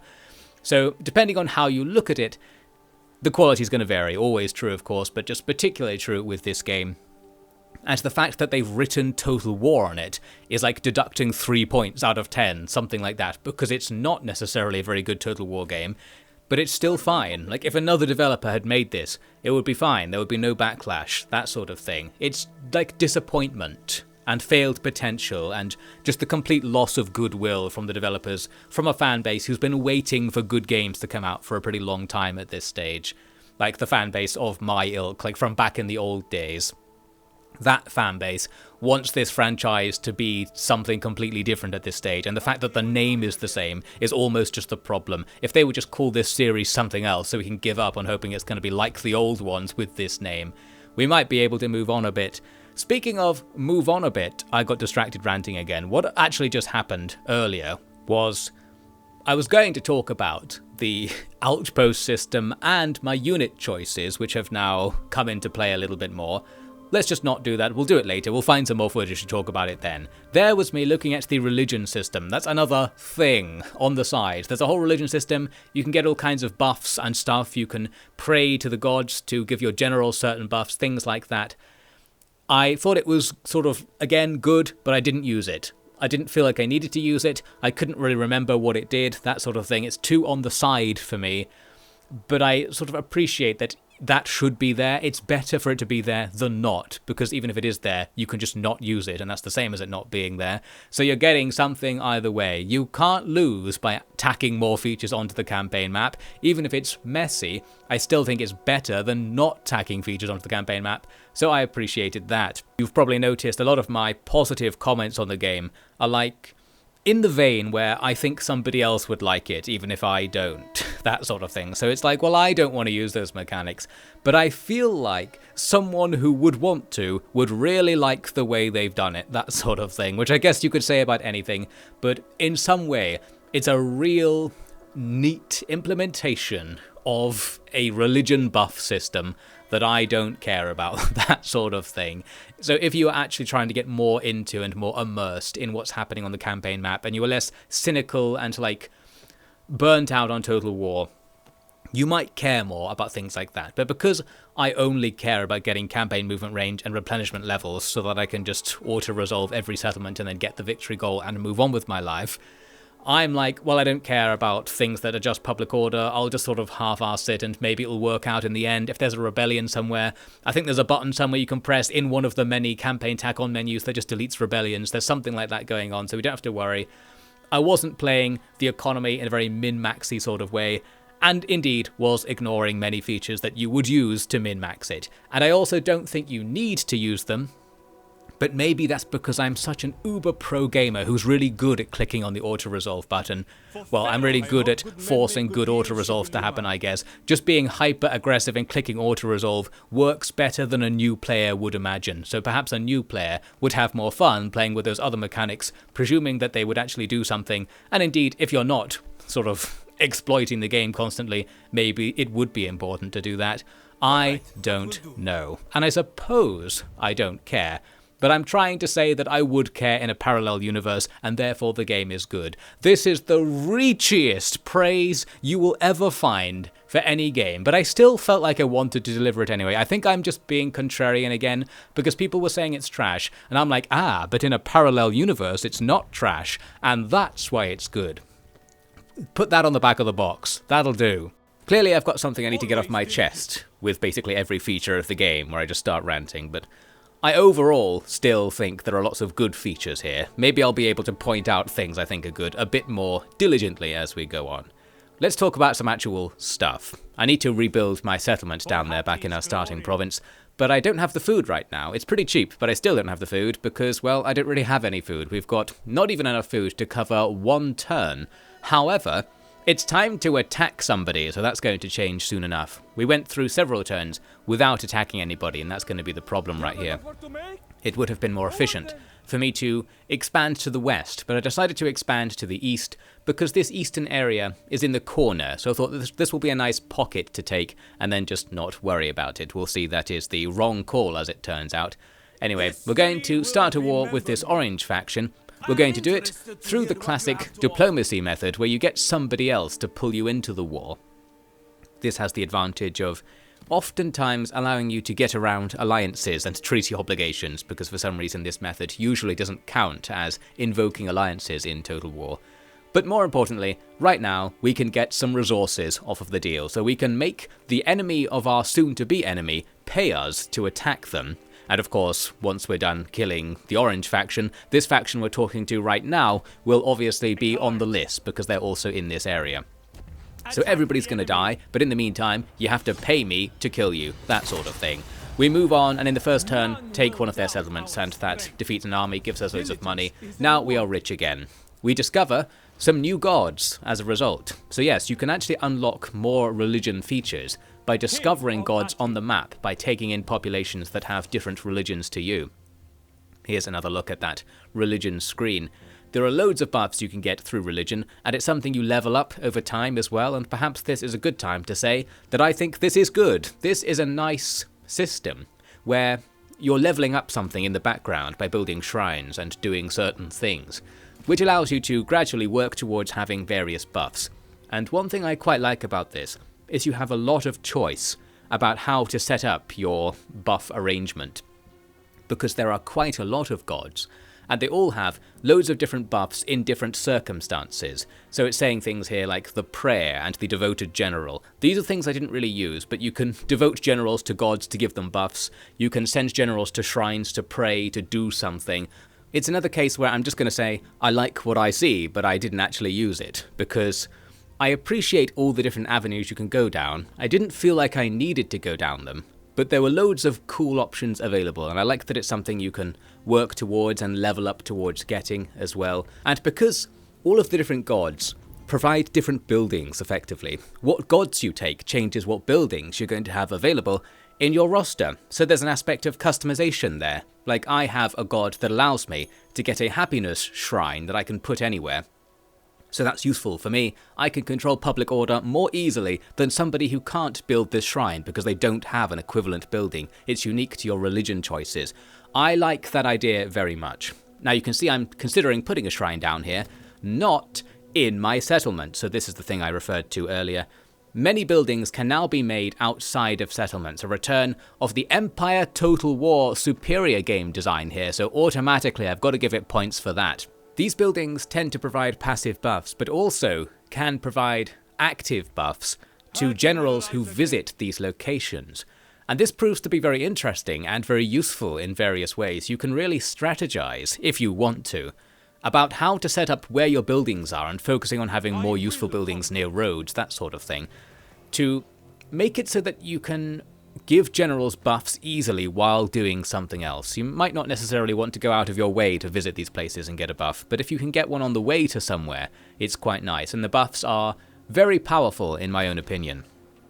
You can also even build forts, the legendary feature from the pre-Empire Total War days. While you're of course limited in where you can put them, the ability to put a fort down and have a garrison in a province separate to the central settlement is a major step in the right direction, because it means the settlement is now not like the only thing in a region. They've made this beautiful map where there's all sorts of stuff in every region, but the only game thing in the region is the central settlement. All of its resource production is at that one pixel, so you just ignore the rest of the area most of the time. Here, some of the stuff is now outside of the town, so you can use it a bit more and appreciate the map's design and specific layout a little bit more. And that's the right direction, as I said. I think it needs to go a long way in that direction, but it's gone in that way, and usually these games don't bother doing that. So that's something where I want to say this is like a good implementation of this design, the thing I was trying to get at, where I think they've done it better than they've done the same thing in the past. They've done this over and over again, many times over the years. This time, it was more impressive to me, in that specific way at least. Now, a cutscene played. I think this cutscene wasn't really for me, so I was a bit confused by it. What I think happened was some sort of Egyptian civil war, and it plays a cutscene, or maybe like the Egyptian main factions declared war on each other. So something's happening, and it shows me a cutscene. And I was like, is that a problem for me? Am I having a rebellion? And I eventually decided that I guess I wasn't. Maybe I was, I don't know. Something bad happened to somebody, and I was told about it in a very in-my-face sort of way. But getting back to business, I'm going to immediately march on the capital of our new enemy. They actually have some good garrison units here, so the balance bar does not look very good for us, unfortunately. My army is just trash, really. But that doesn't necessarily matter. There's always all kinds of ways to get around these situations. In fact, there's one way which is unique to Total War Pharaoh, so we'll look at that. For now, we'll just start that siege. Because I abandoned the territory I took just now, and the enemy's army was standing right there, they can try to take it back, and there's, well, nothing we can do about that really. I was just letting them do it. But what I did want to do is fight this last stand, thinking maybe I can grind down an enemy unit and make some sort of permanent gain from this. We've made a permanent gain already, I suppose, in the war, because the enemy lost a turn of having their settlement, and we got this for free. I was disappointed in the battle that ensued, that our slingers, well, they just suck. Again, it's the slinger superiority gang making this video. Look at how slowly they're slinging. I mean, it looks like they're throwing them with their hands. Those rocks are moving so slowly. I don't know if the stats of javelins have been somehow translated onto the rocks, but they fly with the trajectory and speed of javelins. Go look up what a sling does. Sling stones go a lot faster than thrown items, and they go mainly like in a straight line and then sort of slow down as the air resistance gets to them and start to drop after that. So I would expect the slingers to work in a much more powerful way, and probably be more expensive as a result or something, I don't know. I was disappointed with the slingers, and that's already -5 on the 10-point game quality scale. So it's a 5 at best until you buff the slingers, Creative Assembly. Well, this battle doesn't go very well, even though it's raining again, so we got some unknown buff. We just didn't have the numbers, so the two sides brawling just resulted in us losing, and my play to use the slingers didn't do anything. Also, the AI was actually quite good about trying to stop me from having the slingers behind them. They kept turning around and running at the slingers to force me to run away. Surprisingly good AI, almost too good actually, because it ruined my fun. Perhaps there's something to be said there, along the same lines as that idea I was mentioning earlier of the player getting an advantage just because it's fun for the player to have an advantage, and not because it's actually fair in the balancing. Somebody was helping me out there with my food supply, so we're now actually making a profit in terms of food, because somebody was willing to sell it to us. And more importantly, I didn't have to click on the UI buttons very much to do it, which is why I wasn't doing it before, basically. We could have solved that problem at any time, but I couldn't be bothered. Now here's a nice move. I bring in my small secondary army to besiege the fort that is in the enemy's capital region. And as I said earlier, stuff in forts teleports to be part of the main garrison if the main garrison is attacked. So by besieging that fort, we've taken a whole bunch of units away from this other siege. An actual strategy thing happened using a unique feature in the game, so there we go. Something cool, and something I could do, something I have a handle on, happened because of that, and that is neato. Now let's go back to court, because it's time to decide who we're going to put in the court. I don't really like the court system, as I said, but I still want to say that it's good at what it does. It's good for what it is. Or at least, it's better than similar things Total War has done in the past. I think it's better than the Attila version of this system, where it's basically the same in that you're taking officers and appointing them to positions, but it's more something you spec into doing if you want to, and it's a bit less micromanagement because it all happens at the same time every Shemsu Hori, as the game says. Every 6 turns there's like a major politics turn where you go into that menu and can do more things than usual. We saw me there looking at some sort of menu for some sort of upgrade system. There's a currency at the top called Legitimacy, which you can spend on getting various unique faction-wide upgrades. And in there, you can, if you want, spec in to having better court politics and more options in the court. I didn't really do that as far as I remember. But I really like the idea that it's more optional, and that if you actually like it, if you're getting something out of it, you can go down that route more and focus more on that part of the gameplay. That's the right way to do it, I think.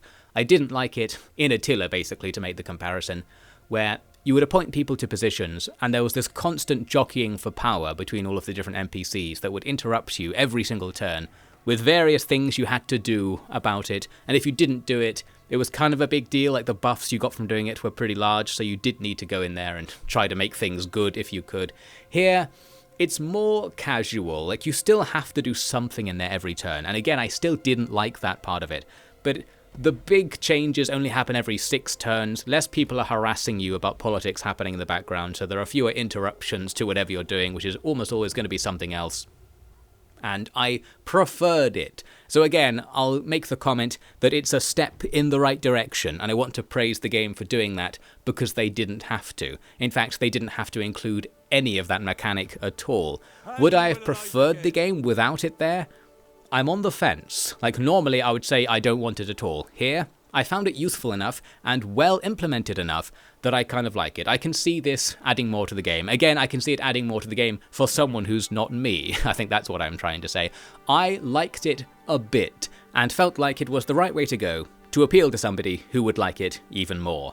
On the topic of turnly interruptions, here's a criticism we can make. Every turn there's a list of reminders to go through to sort out various things.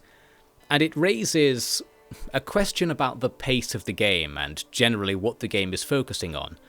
Because in my experience, this is hard to show, so I'll just tell you my experience. Across the course of the campaign, I think I spent most of every turn going down the reminders list, just fiddling with things in the background. So it's like each turn comes around, you have about a minute of like the action part of the turn where you're moving your armies to do an objective, or perhaps making a building if you really needed it for something. And then after that, it's like now we're in the reminders phase, which is most of the turn, where it's like, did you know there are 12 different places you could build something? And you go through and look at them and have to make a decision about whether you're going to do it, and like, you should do it. It's better if you do. So I ended up spending a lot of time doing that, and I felt like it interrupted the pace of the campaign, because you're getting these tiny bursts of like, yes, I'm moving towards the objective, I'm doing the thing with my army, I'm doing my strategy, and then it's like, oh, do I want to make the building that gives you plus 2% food back over here in the corner, or should I instead make the building that gives you a garrison unit? Oh, if I want to make this building, I need to go in the diplomacy menu and sell something to like, get the resources for it. And you spend ages on that part, which means the warring part is even more downplayed, because even moving your army on the campaign map is something that happens now and again in practice, even though it sort of feels like it should be the focus of the game. And the real focus of the game is deciding what buildings to put down, and because you have the outpost system, there are more building slots than usual, so you spend more time than usual thinking about buildings and going through the menus to put buildings down. And there's other things where it's like you need to assign your retinue to your generals, like you've unlocked a new shield or something, it's telling you to put it on a general, and it tells you to go to court and gossip to somebody to gain some influence points. There are just things that you have to do every turn, and I found that they ground me down. Like, by the end of the campaign, I was much more bored with doing that than I was bored with playing like the main game, like moving the troops around. But because moving the troops around proved to be a quite small part of the game, it's getting to the point when maybe there really is too much stuff, like, tacked onto the side of the campaign, or at least it's not implemented or combined enough with the main campaign gameplay, and has itself become the main campaign gameplay. Like, I like the court system, I like the religion system, I like the ambition system, I like all these systems that are on the side of the campaign that affect things, but you're kind of only doing them in the end. Like, there's so much of that to do. You spend a lot of time doing it, and it's become the focus of the game, And again, that might be why Total War fans wouldn't be so happy with this situation. You'd hope it's something that you would use when you want it, and not something you sort of have to use. This is a delicate balancing act, to be sure, of how important it is versus how annoying it is to have it be important. Well, there's some sort of major issue arising from all of the things that I think are good. In tandem, they're creating a bad effect that sort of accumulated over the campaign, in that they were distracting from something I thought was even better. Perhaps let's put it like that to be optimistic. Now, what am I doing here? I was doing this really sneaky move. This was, to me, my favourite moment in the campaign because of how incredibly cheeky it was. First off, I'm going to declare war on the people who invited me into my previous war by, again, using an invite system, again doing it to somebody who's on my border, perhaps with the intention of just stirring up some drama, stirring up some memes by working with somebody I fully intended to kill in the near future, that sort of thing. Well, we're setting the precedent at the very least, so now we're at war with the faction we were working with before. You might also have noted, I actually saved my other settlement by killing the Orange faction's army that was attacking me. So that was really good of them to do. Now I turn around, the armies they had sent presumably to support my attack on Zippalander, well, we've already auto-resolved Zippalander, so I can just turn around and start auto-resolving the supporting forces. They were even in forced march stance. They were so eager to come and help, they were debuffing themselves to get here, meaning they're extra weak when I turn around and start absolutely obliterating them with no warning. This is pretty good. That was cheeky enough for me, but things are about to get even cheekier. Because of the buff that this trade post here can provide us. If you walk to a trade post, or to many buildings that are in outposts, when you get there, it refunds you 50% of the movement you used to get there. So if you make a really long move, and then stop at an outpost, you get half of your turn again. That's an absolutely enormous buff. I would consider that completely broken, because I think only the player can use it as well, as far as I can tell. So because of that, I move 2 regions over in one turn and take their settlement. They did not see that coming. Even I didn't see that coming. I was planning on betraying them, but it went way better than I thought it was going to.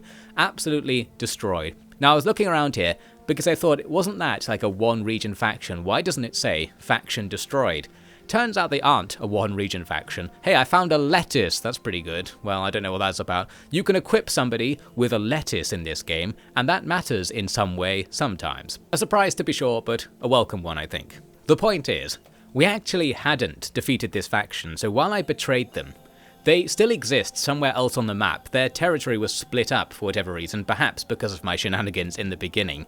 And they will be back to have their revenge later, so I can feel very satisfied about my move this turn. It was outrageously effective, but they will get some say in things later on. Obviously, I'm now thinking of going after the purple faction to the right. It would be nice and easy to clear up that corner now, and have a corner we don't have to worry about. Although that said, because there are these invader factions that are representing off-map factions who will spawn in, and indeed there's the whole sea peoples thing that the game is theoretically about, you don't really have safe borders just because they're up against the edge of the map, but they're still safer, I think, than having a border with another faction. Looks like here something is happening with this character. Because I've assigned this guy to be a judge in the court, you can actually use him to do judge stuff on the campaign map. So this is a case where I'm going to be like, yeah, that's great. We've got this tacked-on system more integrated into the game. But I also think this integration is itself a tacked-on system. Like this stuff, getting to have the judge go around and judge your people. This doesn't matter. This isn't a game that's about that. Like, this is a step towards being a better game, but it's too far away. And it's kind of a distraction, again, because you're not going to achieve any sort of real immersion by pretending your people exist, in that you have to actually judge their cases here. And it's not like you really want to assign a high judge so that you can get this mechanic and use it, because it's so tangential to what you're supposed to be doing in the game. So again, a good feature. I keep using the phrase tacked on or sticked on. It's like that, you know, it's just something else you can do. It's not necessarily better that you can do it, but I guess not having the option to do it is worse. So it's another thing that I like that's been tacked on, I guess, and I think, well, that's nice to have that option, I guess, as long as it is optional, and it is in this case, so I like this part. But again, it's going in the right direction from a starting point that's not in the right place. Maybe that's a way of putting it. It's a cool idea for something you could add to the Total War design so that there's more to do, but it doesn't resolve the overall design problems, and it also isn't completely innocent of creating problems in itself in certain circumstances or to certain playstyles. All this analysis of almost anything on the campaign might be moot, because it might come down to a post-mortem assessment that is as simple as, because the battle system isn't good enough, nothing else is good enough. Like, the game is supposed to support the battle system. That's the thing that this game has. So having a really good campaign map and loads of stuff or mechanics that support the campaign map and make the campaign experience better, all of those things don't matter because the campaign map is supposed to support the battle system, and you can't expect a campaign map of extreme quality to matter if the battles are not of high quality. And I think that is the case in this game. Looks like the invaders are back at it again, and we see the weakness of building things outside of your settlements. Your outposts can just be destroyed instantly by anyone who cares to do so. So you'll lose them anytime you're at war, and those invader factions who are just wandering around, of course, will be a problem. Although it's another case where it might be cheaper to never stop them from doing that, because the cost of actually stopping them might be quite high, and it's really hard to work out that cost. So I think anyone who says either way probably doesn't actually know. Well, it's nice to get rid of the invaders, isn't it? It's nice to defeat hostile armies in your own territory, isn't it? It just might actually technically be cheaper if you're doing true speedrun strats to just leave them alone. Well, as for me, we're certainly not going to use the main army to attack them. We'll go and continue on with our plans, and some scrub army of 500 terrible slingers can go and die dealing with the invaders, and hopefully they'll die cheaply enough that I don't get mad that it might have been better to just let the invaders do their thing. They were only costing me 200 food a turn, but the army I sent to kill them costs 400 food a turn, and I had to recruit it as well. So how many turns of the game would the raiders have to be allowed to raid for before it became cheaper for me to kill them than to just let them live and not spend any money trying to kill them, especially because they're moving around and they might start raiding a different faction, which is what happened earlier, by the way, if you were wondering what the end of that earlier drama with the invaders was. After defeating me several times, they walked off, and now they're back. So I guess, depending on where the AI goes, will massively change the cost-benefit of actually bothering to fight them. This, again, is the curse of opportunity cost knowledge and bothering to actually think about the numbers in a game that probably isn't supposed to be analysed in that level of detail. Perhaps I was bored, perhaps something should have been happening in the game to distract me from the ennui of wondering whether it's worth keeping my settlements unrazed. So I spent some time moving my troops over to be ready to attack that purple faction to our east. We're going to attack with two armies, or I was going to attack with two armies, but during the end turn sequence we get declared war upon from another purplish faction actually to our southwest, an Egyptian faction that's managed to make its way up here due to the random magic, I suspect. And that's a pretty long border they have with us that's now very undefended. We're almost as far away from being able to deal with this as possible. So excellent timing from the AI. From the strength bar we can tell they have about the same amount of stuff as us, but because their territory is positioned in such a way that more of it is more likely to be close to our territory, they have the advantage. We actually have a vassal over here, and that vassal can see the enemy's main force. We can also see that our vassal stands no chance, and I think the vassal dies during the next turn, so that's the end of them. But yes, we need to do something about that. We probably need to do something about this as well. The invaders are going around destroying my outposts. This is a thing where it's like seriously annoying. You just hate to see this. You really want it to be like your garrison in a town is able to fight battles anywhere in the region, because now that they've put stuff out in the region and you need to defend it, the inability to make small armies and make small garrisons where you want, like in the good old days, is really felt. And, well, I just hated everything to do with the invaders, essentially just annoying. Something else is happening here. It's telling me that a pharaoh has died.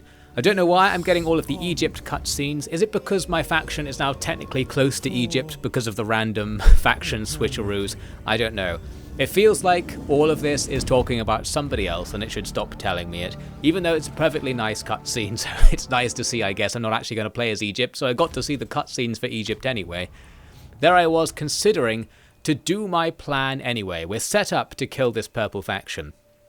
And again, to mention opportunity cost, we've sunk so much money into this project that if I don't kill them, it's just disappointing. It means the last few turns of stuff weren't really worth it because I was just so ready to do this. This is the turn when the money would start flowing in from my investment in this military setup.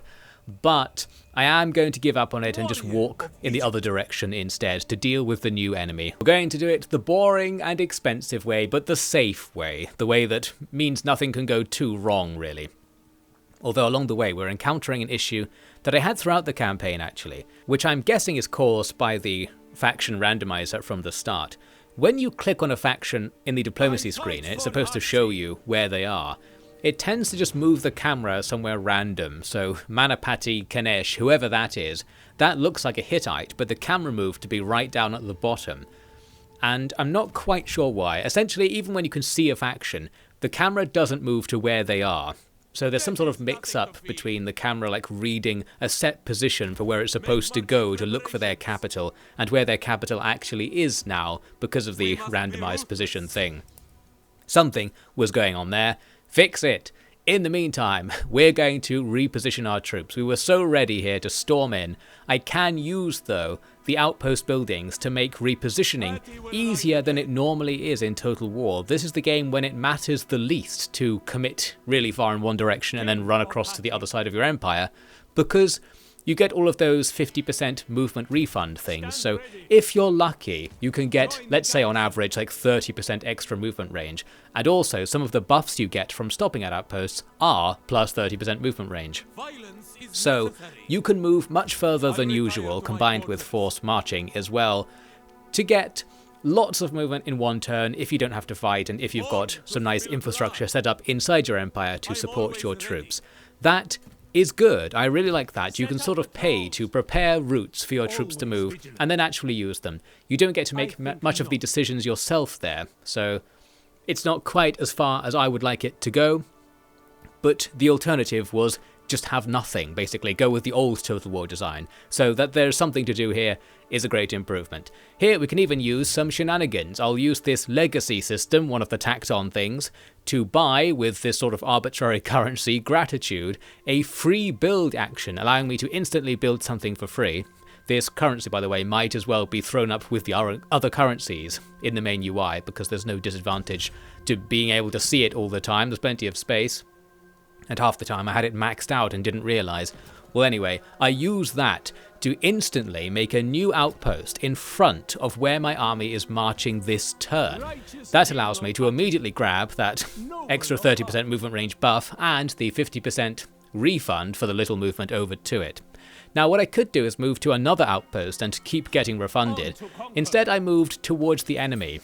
And this was something that happened a couple of times early in the campaign. I think I missed out on opportunities to use the outposts to get as much movement as I could have got. Because really I wasn't thinking about using them.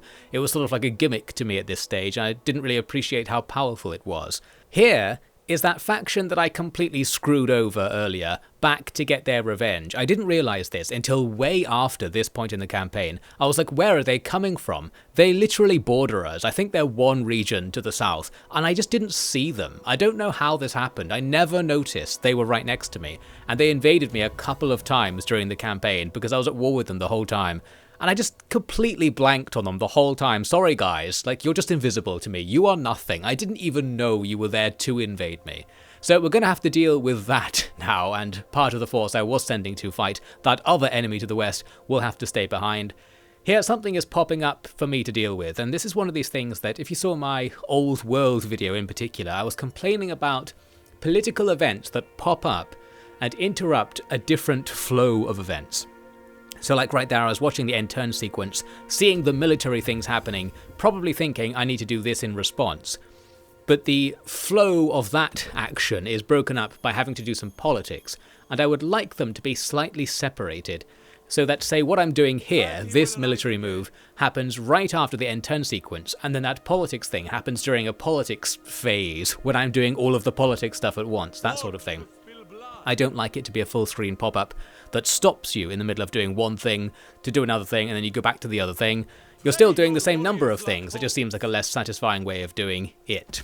There was another case where I could have used outposts to massively enhance my movement range and go after the enemy this turn, but I just didn't. I'm pretty sure I didn't have the mindset of thinking I should just always use these things.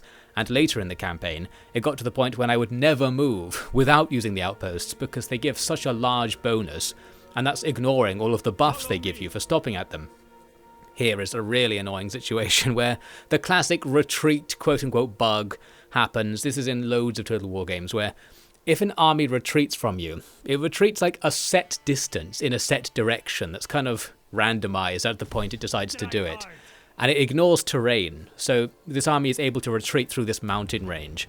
Luckily, I have so many movement buffs that I can just about move the same distance around the mountain and catch up to them this turn.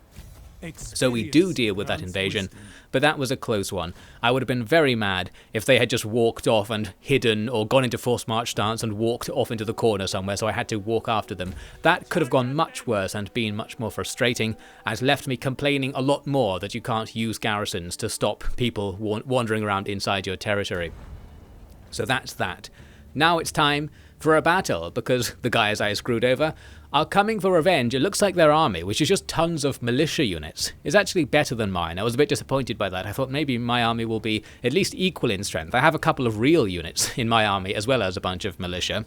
This is where we need to actually look into the way that units fight each other, because there is a whole, pentagon of counter system. I forget what it is, actually, so that's about how good I am at this game, I suppose. There's some system where, swords counter axes, axes counter armor, spears counter mounted units. I think in this case our spears could be considered a counter to the axes, because the axes are an anti-shield unit, and our type of spear doesn't have shields, so maybe that does something. I don't know. We're facing again that there's some sort of complicated meta. I don't quite know what it is, but I feel like the answer is axe and shield is the most dependable kind of unit, because axe and shield gives you bonus damage against armored opponents, opponents with shields, and bonus defense against ranged attacks. So that covers a lot of situations. I don't think there's any position in the pentagon of counters or whatever it is that has so many different advantages at the same time. So spamming axe militia, which is what our enemy has done here, is a good idea, I think. There was a sneaky move that I didn't appreciate, which appears to be that the AI can smell my hidden units. You can see what I did here, is I tried to have the battle take place in one location, and I've hidden all of my militia units over here, so they would make a big rear attack once the battle lines clashed, but the enemy very clearly made a detachment that can see that I'm here and is just attacking. The UI indicates that my guys are hidden, but the AI just knows I'm there, so probably, in order to improve the AI's performance, they've allowed it to have a little bit of cheat vision. This was a case where, because I deployed, in my deployment zone in that forest, they certainly never saw me outside of it, so they don't have that excuse either. And this is going to mess my plan up pretty big, because the units they're sending to deal with my ambushing force all have that anti-shield bonus, and the ambushing force are all shield units. So they're going to all be at a disadvantage in combat. Of course, that's not the only thing that factors into combat. You can see on the left in this battle I actually have the stats window open. I usually close it because I'm too cool, and perhaps there is a legitimate argument for closing it, there we go, because there are many stats on the many units in the game. And what's hard to do is look at the stats and think, I know what to do with this. Because what the stats mean has always been sort of abstract. It's not actually abstract, it just seems abstract because there are lots of them. Let's try and explain what I mean here. If you have two units, and it's one has 10 morale, 45 attack, 38 defense, 31 damage, which is a separate stat to attack, and then damage is subdivided into regular damage and anti-armor damage, and then it has 8 armor, and then we're going to fight that against a unit with another set of numbers. Imagine I said another set of numbers. Who's gonna win? There's some complicated algorithm deciding who wins the fight, and it's based on that set of numbers. but what the numbers specifically do, and I guess like the meta-knowledge of what number do I care about, what number is the it will win a melee fight number, well that's harder to work out. And it's a system where I think you could probably get away with cutting out a couple of the numbers and just saying like melee skill covers various other stats in there. Like your melee combat ability can encompass things like armor, attack, damage, and defense all at the same time. Just how powerful is it in melee combat? You could compress that into one number. There are various arguments against it, but I kind of like the idea enough, or at least dislike the counter idea. I dislike how it works now enough to think, can we try that? As ever, I'm just like, well, Age of Empires 2 has fewer stats, and that's complicated enough. So I'm like, make it like an Age of Empires 2, where you have attack and two kinds of defense, and those are your main stats. So it's your defense against melee and ranged attacks, if I recall. It's a bit difficult because in order to make the combat system have potential depth, to potentially have a lot of decisions to make, you do need a complicated decision-making system. You need some numbers to work with, so you need there to be armor-piercing damage and non-armor-piercing damage to make some strategic decisions about when to deploy an anti-armor unit and what to deploy it against. I think it's just hard to do because there are lots of stats, there are lots of units, and another sort of tangential point is that the stats are kind of large. Like, in my opinion, if instead of a unit having 60 armor, it had 6, that would be easier to work with. Having a bigger number means you can have more things that modify it, and the number is calculated more accuracy for combat concerns. Like, if your unit has plus 2% armor or some such buff, then armor needs to be a number that is precise enough where 2% matters, so it needs to be like out of 100 or out of 1,000. Whereas that would do nothing if your armor was just 6.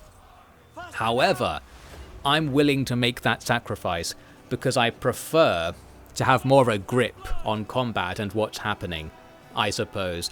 Although this is all from the perspective of somebody who's sort of lazily looking at combat. I want to grab a unit and be like, this is a strength 5 unit. The enemy has deployed a strength 3 unit here. That means I know I'll win the combat.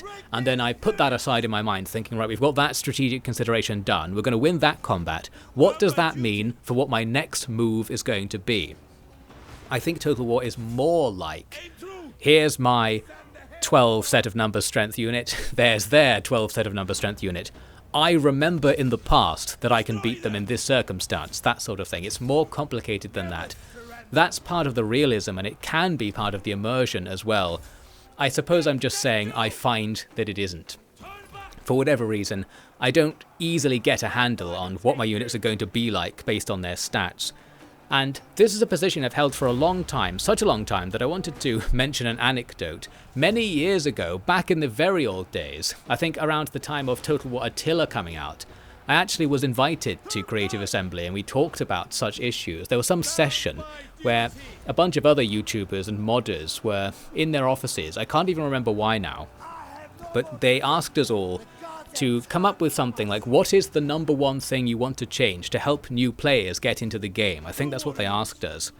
And my thing was to simplify the stats system, because I was saying basically what I'm saying here, that when you compare stats, it's not possible to understand what they mean. They're very contextless. It's hard to compare them to other units and know what it means and know precisely what you're supposed to do when it comes to picking what numbers you want to take into the battlefield and what numbers you're willing to send them up against in battle. It's hard to work out how the battle system works, and that's something that the game is about, so it would be better if it was easier to understand, but you have to sacrifice some complexity for that. I'm willing to sacrifice that complexity. I'm willing to somehow get a DPS stat on units, something like that. Like, you can't do that because the context in which DPS is applied is different. It changes all the time.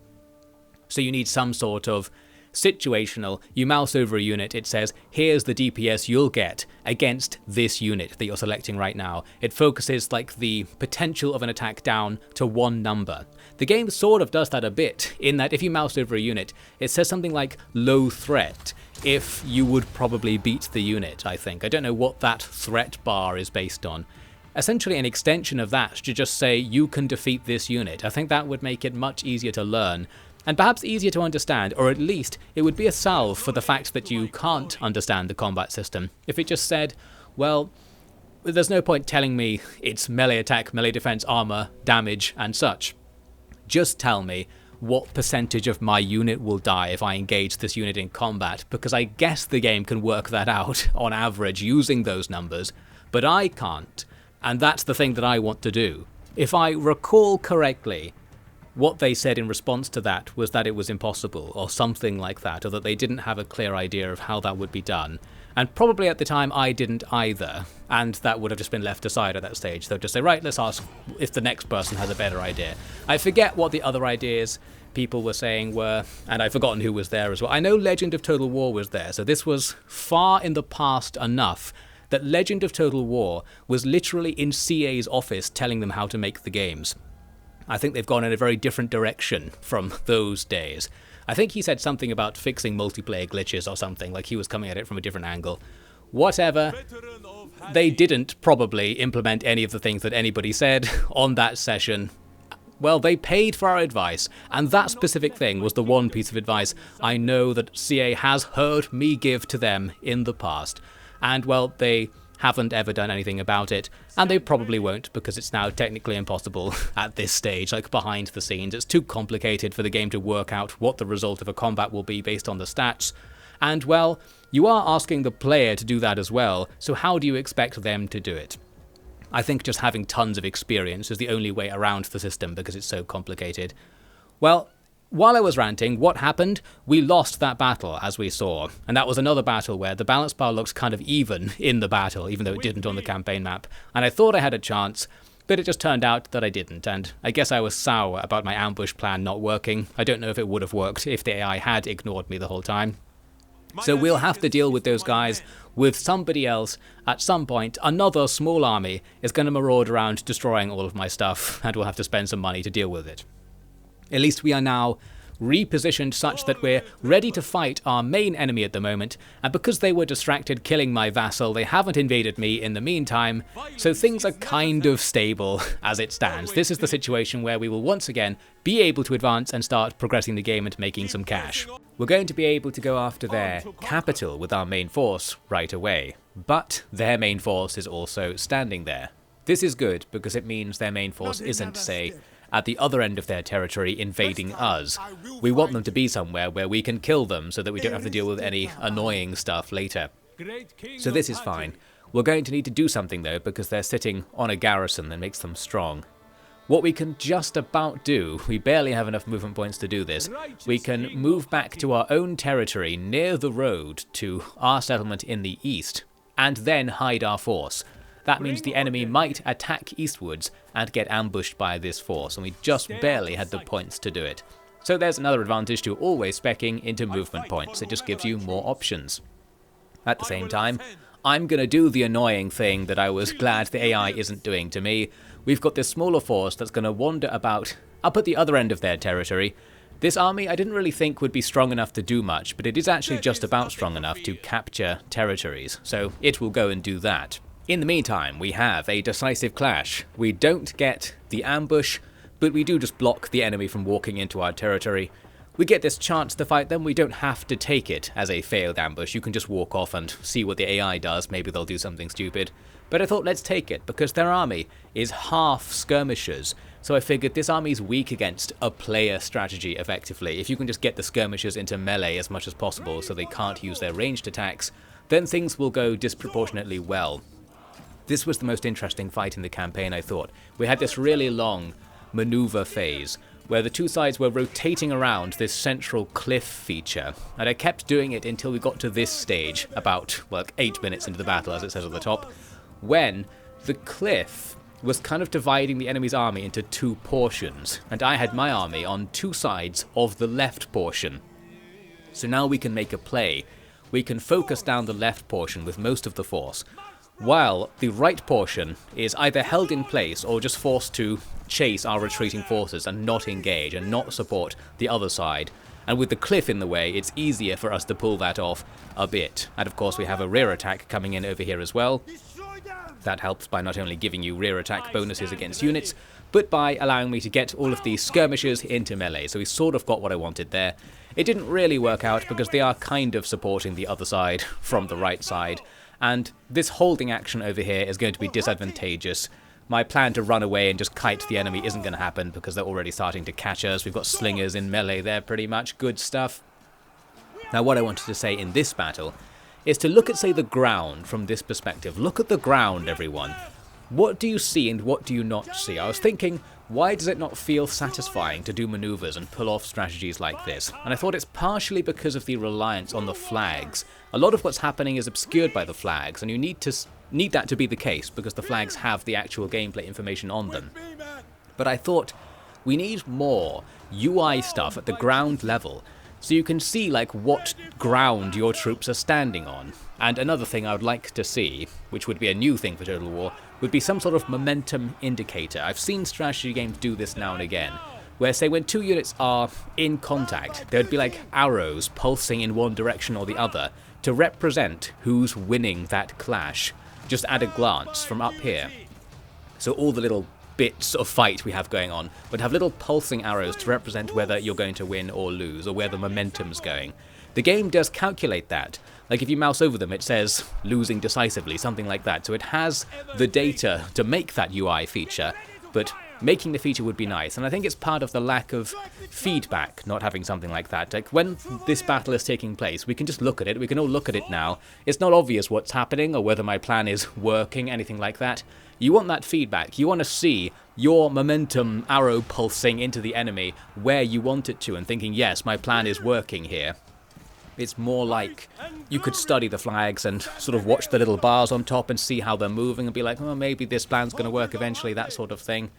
And if you have a lot of experience, you could just be like, well, I know I'll win this fight eventually. I just have to wait 2 minutes or something like that. And then I'll do the next phase of my plan.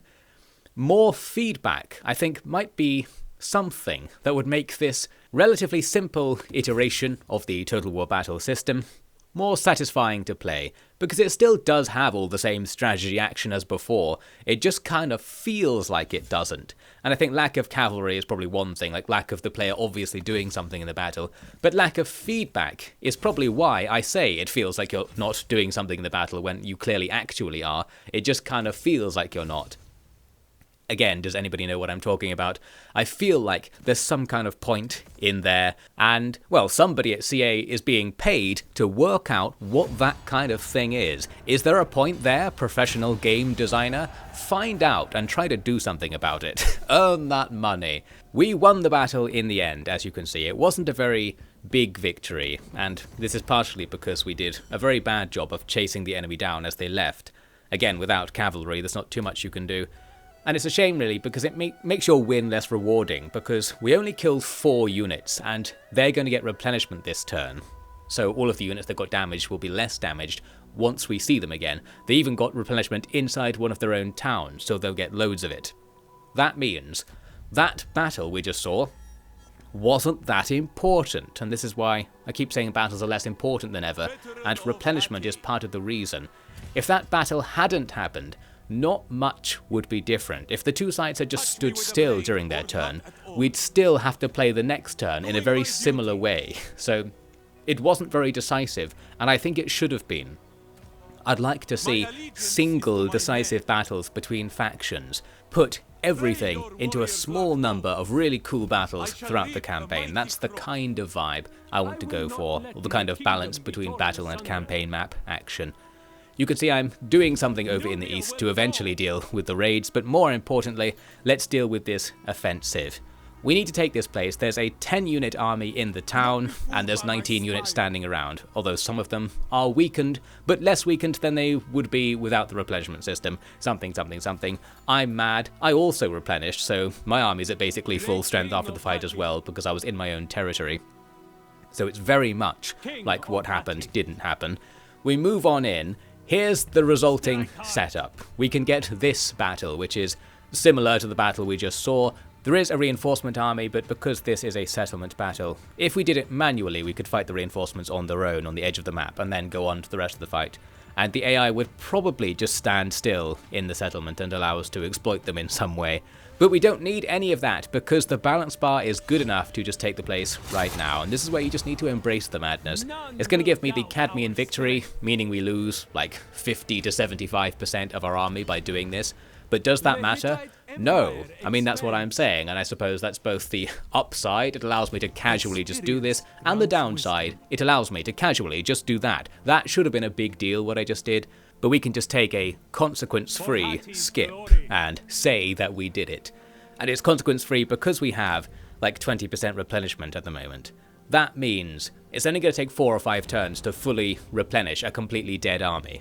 That means an army that just took Cadmean victory casualties, well, it's effectively recruiting new troops at a rate faster than the usual recruitment rate allows. Like if we recruited 2 units, which is usually what the cap is per turn, that would give us like 200 troops, but our army will be replenishing 400 troops per turn because all of the units separately recruit through the replenishment system. Something, something, something.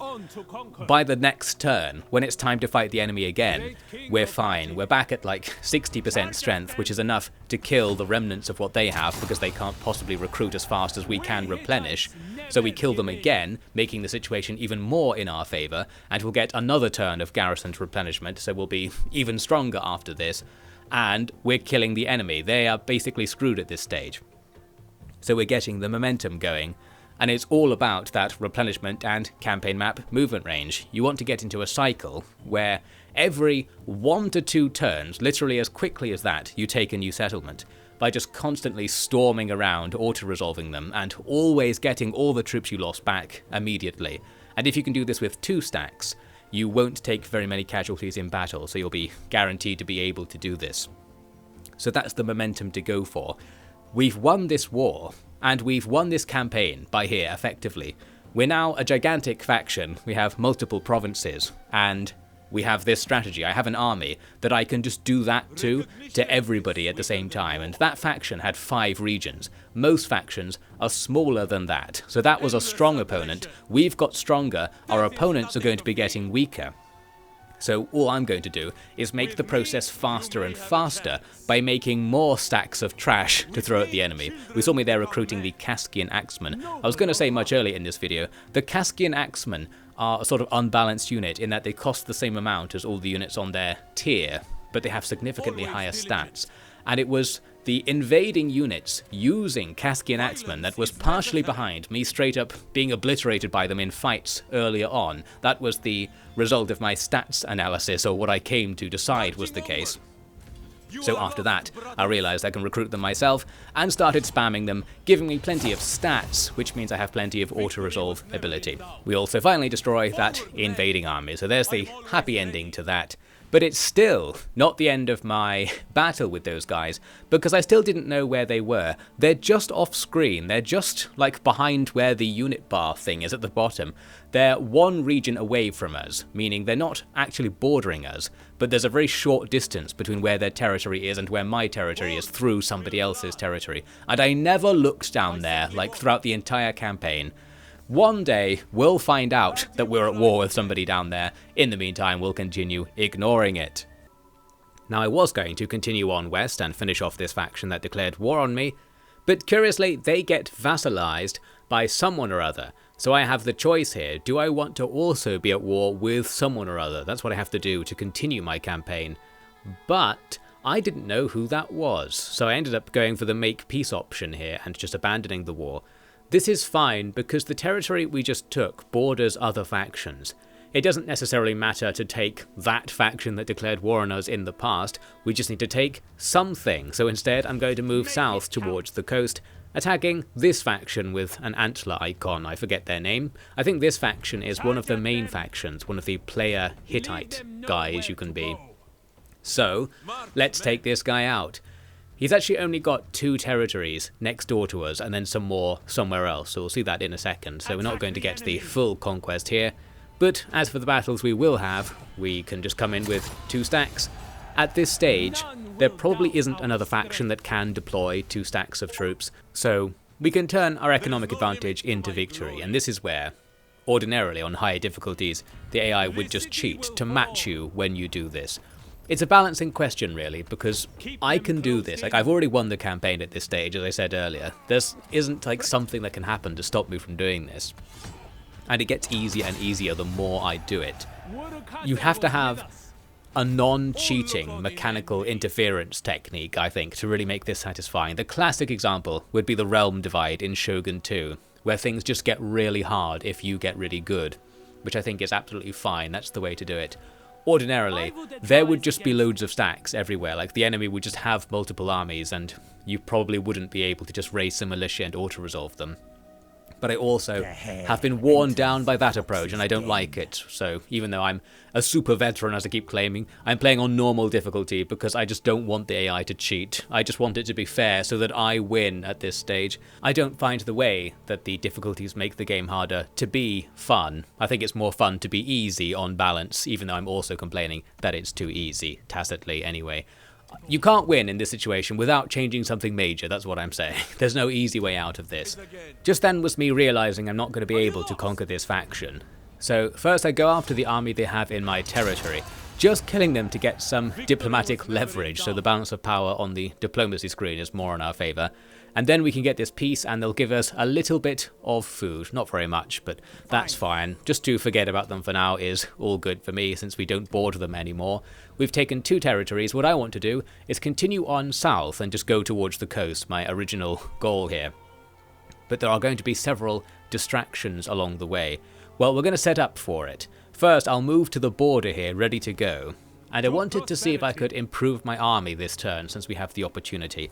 My army is still full of absolute trash, and one thing I could try is use this elite unit system. Elite units are unlocked somewhere, maybe it was in the tech tree, maybe it's in one of the other tacked on things. There's some way to fill up this pool of elite units, who are recruited differently in that they are recruited from anywhere and instantly. So I can just swap out bad ones for good ones whenever I want using this, but you can only do it a certain number of times. I only did it once. We could probably afford to do it a bunch more times and make our main army much better, but I suppose I didn't feel I needed to, so I just didn't. And it's nice to save that pool of instantly recruitable units. We'll use that in a second, actually. My second army now needs to come back and prepare for the offensive, which delays me going in for at least one more turn, but I was delayed actually by this as well. The Wishesh have shown up. What does that mean? This is the Sea People invasion. This is perhaps this game's equivalent of the realm divide thing I just mentioned. The Sea Peoples will invade. I don't think they specifically invade you though, so it's not a mechanic to punish you for getting too good or too powerful. It's just something that's happening. So at certain times in the campaign, waves of enemies will spawn and start marauding around causing trouble. That was one such army from one such wave. You can see in the bottom right it says Wishesh wave incoming. So that's what that was about basically. A random army appeared and we fought them. We didn't have to fight them. But here's another random army that's appearing. It's our old enemies, the guys we betrayed big time and whose name I don't know. That's how quickly we betrayed them before. We never got to learn their name. Well, they're back at it again with another army, and as mentioned, I still don't know where they're coming from at this stage of my gameplay, so I'm just like, oh, they're here again. I wonder who those guys even are. Well, I'm going to send some troops back to deal with it. This is a third army, so we're not going to be interrupting our offensive to do this. We'll recruit some trash and walk back over there, but we can also now use that elite system as well, because I thought they can probably take this settlement they're standing next to, but I can throw in a general and instantly add 2 elite axe units that will be able to massively improve the strength of our garrison, because the garrison's probably trash, the enemy's attacking with trash, so throwing in 2 good units, or 3 good units including the general, that's probably enough to deal with that. And indeed they didn't attack me during their turn after this, so that was probably a deterrent of some kind. Meanwhile, we need to declare war on whoever that is to the south. They're strength rank 25, we're strength rank 2. You can use the balance bars on the diplomacy menu to guess how many troops an enemy faction has, and if there's not much there, they might have basically nothing, or literally nothing. So we storm in anyway. We're not expecting any resistance, and we don't get any. A 2-stack attack takes that walled town after a turn. The Wishesh are here as well. The Sea Peoples are wandering around. I think some of them wandered into my territory as well during the previous end turn. There's like 20 of those armies just around the place. I don't know if they focus on different parts of the map or something. I wasn't really paying attention. Something's going on there. We'll just have to deal with it at some point. As for that other enemy invasion, I think they went into an ambush stance somewhere and I couldn't see them, so I just sort of sat around recruiting. You can see there are some sea peoples also standing around in this area. They'll probably start raiding soon, and they will destroy our outposts as well. We're going to recruit some Kaskian tribesmen, even though we can take the Kaskian axemen. Controversially, this is because I knew that trash army our enemies brought is full of those anti-shield units, so I was like, I won't make a shield unit, I'll make something without a shield so that they don't get their bonus if I end up fighting them. Some actual strategy happened there, not that it really matters, because I don't know if those bonuses even apply in auto-resolve, and I'll be seeking an auto-resolve, of course. Now on to the next part of our offensive. We're going to move down the southern coast of Anatolia, where we need to make this double attack, because this next town has a garrison that's moderately substantial outside of the town. So this is where you can have your forts built on your outpost sites, and the forts can contain armies. I think they pay half upkeep if you leave an army in a fort. And it provides the automatic extra garrison to the town. I was confused here. You see me coming back to look at this fort siege again. I'm besieging the fort with my secondary trash army, so that their reinforcements to the town are cancelled. But in the tooltip here, you can see it says outpost reinforcements and the units are still there. So I was thinking, like, are they still going to show up? Have I not successfully cancelled the reinforcements here? I think maybe a big X or something should show up on units that actually aren't going to be part of the garrison if you attacked right now. Anyway, we're going to find out the hard way. I charge on in, and indeed they are not part of this battle, so it's fine. There is a small army actually here, but it's not enough to not die, so we just obliterate them. And this comes with the free bonus that if you take a settlement, any armies garrisoned in that settlement's outposts get deleted for free, so we don't have to fight the other battle. That's actually bad, because we would have easily won and got some money from it, so sort of a shame in some ways, but whatever. We've probably killed all of that faction's military. And here we can recruit some of our regular military units. We don't even have to rely on militia and trash. There's always like a regular version of each unit class, like a regular sword unit, a regular spear unit. And then later you get an armoured version, and there's an elite version usually of everything as well. Here it's time to pick a new god. We've unlocked our second god slot. I don't remember what you have to do to unlock more god slots, but we've done it. That means you can take another god, and that gives you another building chain based on this god's shrine line, which will do different things to what our old god did. Our old god was focusing on happiness, if I remember correctly. This new god focuses on building influence, which is the equivalent thing to like culture or religion in old Total War games, where there's some number to represent the extent to which you control a territory.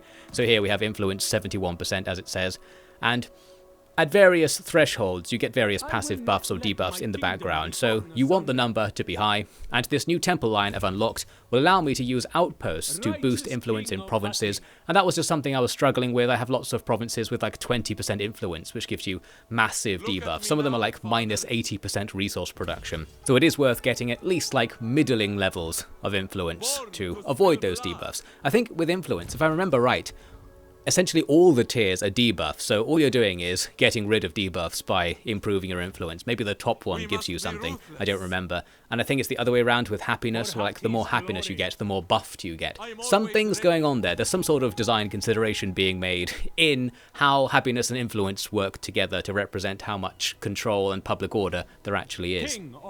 But with this new temple line, we'll have that more under control in the background, so I'll continue to not really talk about it, but it was actually going quite badly at first. It just didn't really have any particular consequences, so I didn't mention it. One thing worthy of mention just there is me grabbing all of the upkeep reducing buffs on all of my armies as I make this journey. And just nice use of the outpost feature. It's really handy when there's an outpost on the way and you just get a free buff, effectively, and you could even do some cheeky building things to change what the buff is on the way. So yes, we now don't lose as much money as before. We're still losing money as usual, but it still doesn't really matter. And also, we killed those sea people. I still don't know what happened to that other enemy army that was around here. Maybe it walked off. I remember seeing it go into an ambush stance somewhere in our territory and thinking it's just waiting for us, but maybe I just never saw it again. I don't remember. Perhaps things are fine. Who knows what's happening? Let's go and grab another upkeep buff. We're actually making money right now as a result. Something crazy is happening. For some reason, I've buffed my way out of my completely careless economic peril. Now, the perpetuation of this war is going to be pretty easy for us because they can't do anything about us. But this time, we're not going to leave any money on the table. I could bypass this fort or just leave one guy to besiege it. I have this army of one general. He could besiege it and do a reinforcement council on the main battle. But by taking the fort separately, we get 2,000 food, and that's pretty good actually, a decent amount. So we sack the fort to get a bit more resources as well. That also leaves the fort alive, so it will become our fort in a second. And we go on to besiege this place, and these guys, I guess, don't have any army, as mentioned earlier, so they're probably dead. I think these guys are the vassal masters of those people who got pieced out of a war because they became somebody's vassal. Those are the guys to the north up here, and of course I'll be looking to conquer them next. But I was also thinking, we've got so many troops now, we might as well split off and have two things happening at the same time. I'm going to do this in a slightly inefficient way, actually. I decided to split off my main and more powerful army to go west, because there are some unbuilt settlements over here. We can colonize this region, which will bring our borders up to the edge of the map, which is always satisfying and nice and safe. So we'll do that with the main force, somewhat pointlessly, and the inferior forces will do the military campaigning, although it's so easy that it doesn't matter in this case. There we have it. The other thing I was looking at during these turns, just this morning while looking back through the footage, was try to put a number to how long it takes between things happening. So, well, we have a clip here of me doing something. What I'm doing most of the time in the campaign is just sort of something, like that, or this, changing stats, putting equipment on people. And I looked at a few turns, like 4 turns, so not a very representative sample, but it was between 5 to 8 minutes of doing stuff, like deciding what to build and looking through the building trees, and about 2 minutes of military stuff in each turn. There's some more stuff happening, like by stuff I just mean everything that isn't military movements or battles. And I suppose as you get more experience with the game, you'll get faster because you'll know what you want to build straight away. I spent more time kind of thinking about what to build and looking through the building trees quite often and reminding myself constantly of what all the stuff was. But I'm just mentioning that because I think I said somewhere in this video I had this kind of pace concern that very small amounts of the game time are spent doing the main game thing, which is the movement of armies. That's the main thing that progresses the game, and you spend a lot of time on the support activities because there are more of those to do than ever before. And while I'm praising that, I like that there are more to do than ever before, they do also introduce that imbalance in that doing the side activities is now most of the game. And I remembered earlier another anecdote, a very short anecdote from my time visiting CA. I remember speaking to a game designer somewhere in CA, and they said their goal was to have the battles take up about 1/3 of the game in total. So you spend 2/3 of your time on the campaign map and 1/3 of your time in battles. That was a long time ago now, so in the Attila era. But if that rule was at all held to after that, I suppose we'll say it didn't work. I think this game probably has the least battle time of all of them, and the least important battles, as I keep saying, so that's good for this game's sake. Like, if it had leaned into battles more, the game would be worse, in my opinion, because the battles are the weak part of the game, and that's a big problem in a Total War game. So we're going to continue not really doing the battles as we start this next war. Got somebody to bribe me to attack the guys I used to be at war with until we peaced out because of the vassal deal. Now we'll attack them again. I actually couldn't set up to attack them in my first turn, which was a shame. That means they'll have a turn to react, and they might put an army in their settlement or something like that. Often the AI's armies are just standing around somewhere, so if you attack them during the same turn as the war starts, you get an advantage, usually, in my experience. We're not going to get that, but it doesn't matter, because we're throwing tons of stuff at them. We can't afford to upkeep these armies unless we keep conquering the enemy and getting the bonus money from doing it, and that does appear to be happening. Here's some bonus money even from colonizing. We get an ambition fulfilled, so we're getting richer and richer. As it says, we're getting poorer and poorer, and our territory is expanding too. So we'll be building up some new territory on the edge of the map. Here we are going in against this new enemy. They had some stuff, but it doesn't matter. We don't even need to look at it. It was on the screen for like 2 frames. That's about how important their army was, that sort of thing. It's a case where I'm sort of flippantly commenting like, ha, isn't this stupid, how quickly it goes by. I would be madder if it didn't go by quickly, because it is unimportant. I want it to be treated as unimportant. So I actually like this sort of flippant, just laissez-faire, I'm conquering the entire map and there's nothing they can do about it. It's a balancing concern, but this is better, I think, than it being a tedious slog where you have to manually fight all of the minor settlement battles, which sometimes is how Total War goes. Because it comes down to like pulling off the same exploit a million times, and it really drags things down. And I think that's part of the reason why I say things like this is my favourite campaign experience. Because it was so casual, so quick. Like, I got the result that I probably would have got if it had been more complex, but I got it faster, and I appreciated that in some way. You saw me there doing a quick court action that allows me to put a discount on all buildings. I just wanted to mention that's a cool thing you can do in the courts. You can put discounts on certain units and certain building chains for certain amounts of time. So if you're planning on doing something like mass colonizing an area, throw a discount on the main settlement chain or something to make it cheaper and faster to do all of that sort of stuff. That's the kind of tacked on, sideways concern that I like to have available. I could do a bit more campaign map strategy than usual because of those added mechanics, if I remember to look at them, which I sometimes do. Now we roll on up the left-hand edge of the map, attacking some other faction. They don't have anything here to stop us. And again, we're wondering, or I'm wondering, is it good that I can just do this? Like, I suppose I've done the thing that allows me to do this, so I should be rewarded for doing it. I don't want it to be annoying and there to be massive garrisons or anything like that. It's a difficult situation. You can't really balance a positive feedback loopy 4X game. And maybe I don't want them to try, that's what I'm saying. So I'm kind of saying how it is good. As you can see, those guys had some forces in my territory, which I didn't really pay attention to until after declaring war on them. Luckily, somebody who was on the border ready to attack them could go back and take out their armies quickly, so we dealt with that. Here's another thing, the power of the crown system. As you gain legitimacy, you unlock royal powers, which are various things. Some of them are like active abilities that you use, some of them are passive buffs.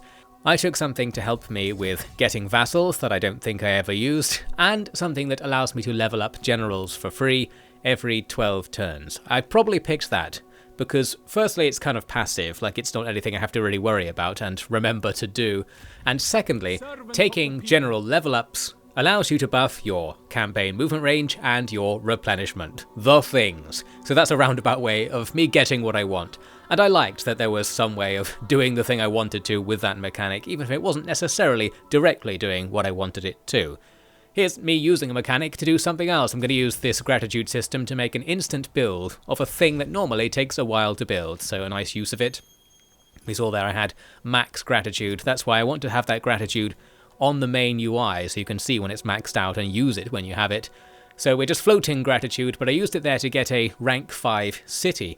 And this matters more in this game than in the recent Total War games, because having high-level cities boosts your civilization score, which is like another thing that we haven't even talked about yet. You can see at the top, under the picture of our faction leader, is a bar that represents something or other, and it's something to do with how civilized not just your faction is, but the world in general.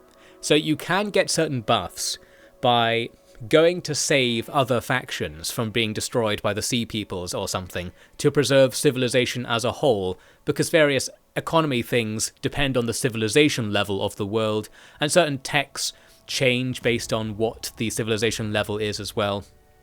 And you might be able to spec into like a low civilization build or something. There's something going on there. I didn't really do much with it, I just sort of ignored it, and it was fine throughout. But yes, I'm building up some bar by upgrading my cities. I'm using one side mechanic to benefit another side mechanic. Does it matter? I don't know, but I like it. I think it is good, and it could work in some other vision of Total War Pharaoh. What's happening right here? I was confused because I had this random enemy out in Egypt. I've got a couple of random enemies in Egypt. And I remembered the reason why I have them is because these are factions that at some point just randomly offered to be my vassal. I said yes, but then they rebelled, which started a war. So I'm at war with random factions across the map as a result of that. And that topic's going to come up again in a second. In the meantime, well, we're just doing our thing. Looks like I've got an interior army dealing with the Sea Peoples wandering around, which is nice. Luckily, the first kind of Sea Peoples you face are kind of weak. There are like stages of Sea People invasions as different groups and tribes show up. So that was the Weshesh. In the bottom right, you can see something about the Shekelesh wave is coming. So a harder Sea Peoples thing is about to occur. where they will target different regions and will bring different units to do different things. So there's sort of like multiple endgame crisis style mini crises that happen over and over again. For the most part, I am ignoring them because I was very aware that just not giving them any of my mind, spending all of my time focusing on just playing the game normally, would pay off in the long run. It's more important to me to destroy the other player quote-unquote factions than to keep my own territory. I don't care if I lose all my territory to it being razed, I'll put it back later. I just need to get rid of the rivals so that I don't have to worry about them permanently. As you can see, that's going very well. We storm on and take 2 cities in the same turn. I think we just ended 2 factions in quick succession right there, so that's all good. And I started wondering, what am I supposed to actually be doing? It's time to think about that sort of question. And the answer is, well, it's up to you. I think this game has the best victory conditions of any Total War game, because there are not only multiple kinds of victory, there are loads of ways to do it. You basically get victory points for doing activities from loads of different categories, and you pick what you want to do. Obviously, it usually involves painting the map your colour, but in other games, usually the victory conditions made you go in a certain direction and do a certain overall strategy. Here, it's a bit more open-ended in that there are more rewards for doing random things. Like if you really wanted to just invade Egypt and ignore Anatolia, there are loads of victory points available for quote-unquote foreign conquest. You could do that instead of getting victory points for unifying the Hittite Empire or something like that. So that's all good. It's the sort of thing where the mechanics seem great, the UI is great, it's beautiful, it's again a really great implementation of that design. I really liked it, and I feel like something like that is overlooked because of the game's overall feel of not being that good, but it has these standout features that make me think, if I was creating my perfect Total War game by taking bits and pieces from all the existing Total War games, I would absolutely come to Total War Pharaoh to take things. Like, some of the stuff in here is only in this specific game, like it's not even in Total War Troy as well, and it's the best that it's been. But it's stuff that only somebody like me cares about, I suppose. I really like the presentation, layout, and concept behind the victory points system. I really like what they've done with that. I was impressed, but this doesn't necessarily matter, because like having a great victory point system in a game where getting the victory points isn't that fun may not matter. I'm just the sort of weird game design loser who's like, yeah, what a great victory point system, I can't wait to put this into a better game, and I get excited about it from that perspective. So I liked what I'm seeing. I'm trying to like praise the developers while critiquing the company as a whole, that sort of thing. I think they've gone in the wrong direction, but they're doing a really good job of going in the wrong direction. This could have been much worse for sure. Now, my grand plan was, of course, to finish off the corner of the map by going after the green faction in the top left, the Phrygians, in fact, who I think I mentioned earlier for some reason earlier in the video. But I only committed a portion of my army to doing that, because I thought it's time to stop the snowball and make a second snowball, because we can move part of the army to start doing a different project on the opposite side of the Empire. Looks like I accidentally ambushed a Sea People's invasion there, so that went well. We're setting up to push to the southeast, and I had hidden troops on that border as a result. But I was also setting up to take out the Phrygians, until they suddenly offered to be my vassal. I don't know if the AI can sort of smell that you have your troops on its border and it feels threatened, so maybe that was the time they wanted to ask to be my vassal, to avoid the war that I was obviously posturing towards. Well, I took the deal and then moved everything over to the southeastern border and even waited to start the offensive until everything arrived. This doesn't take too long because you can do that 50% refund on movement points for visiting outposts multiple times per turn and per journey, so you can end up getting like 175% movement range, which stacks on top of the forced march buff to movement range, and you can move really far in a couple of turns. So a couple of turns later, we're ready to invade to the southeast. But once again, my vassal has seceded and rebelled against me, so I'm now at war back over here, and I should not have taken that deal, as it turns out. We still have vassal vision on them for this turn, so we can see that they don't really have any troops, and the troops they do have are right up in the corner, unable to do anything. So we've got some time to react to this. It's just annoying that I have to walk back over there after spending time walking away from it. And basically that is what happened to all of my vassals. I've had 4 or 5 vassals during the campaign, and they all just rebelled after a couple of turns, and that's why I'm at war with the Phrygians now, and it's also why, as I said, I'm at war with random Egyptian factions, or factions in Egypt I should say, because half of them actually are Hittite factions. So, now I'm like, well, I guess I have to send something back to deal with the Phrygians, but I also want to just go ahead with this plan because I'd planned to do it anyway. So I declare war on these guys on our border. All of their territory borders us, so we can do a big strike that just goes right on in and cuts them down big time in the first turn. They'll have no chance to react. Looks like their armies weren't at their settlements, wherever it happens to be, so that's just the end of them really. We take their capital and another region instantly. We get some bonus resources because that happened to be an ambition of mine. As for their final region right here, this is a walled settlement, so we can't take it instantly, but we can besiege it, and it will be a case where the balance bar looks bad right here, but it's sort of lying. Like, we can tell they don't have many troops. It's because the balance bar takes into account that you don't have any siege equipment when attacking a walled settlement. Once the next turn comes about, it will look fine, and of course we can reinforce with our other troops. So immediately I'm thinking, well, with that done, it's time for us to think about going back to war with this Antler faction, the main other Hittite faction. I think the guy who leads that faction is the pretender to your throne in the history. So like, he's the main guy you might want to kill. He's in your court screen. You can have him assassinated or something if you want, but I was just ignoring him the whole time. I don't mind anyone being a pretender, because there is a political system where the other NPCs can gain legitimacy points like you, and they might gain more than you and thus take over as king.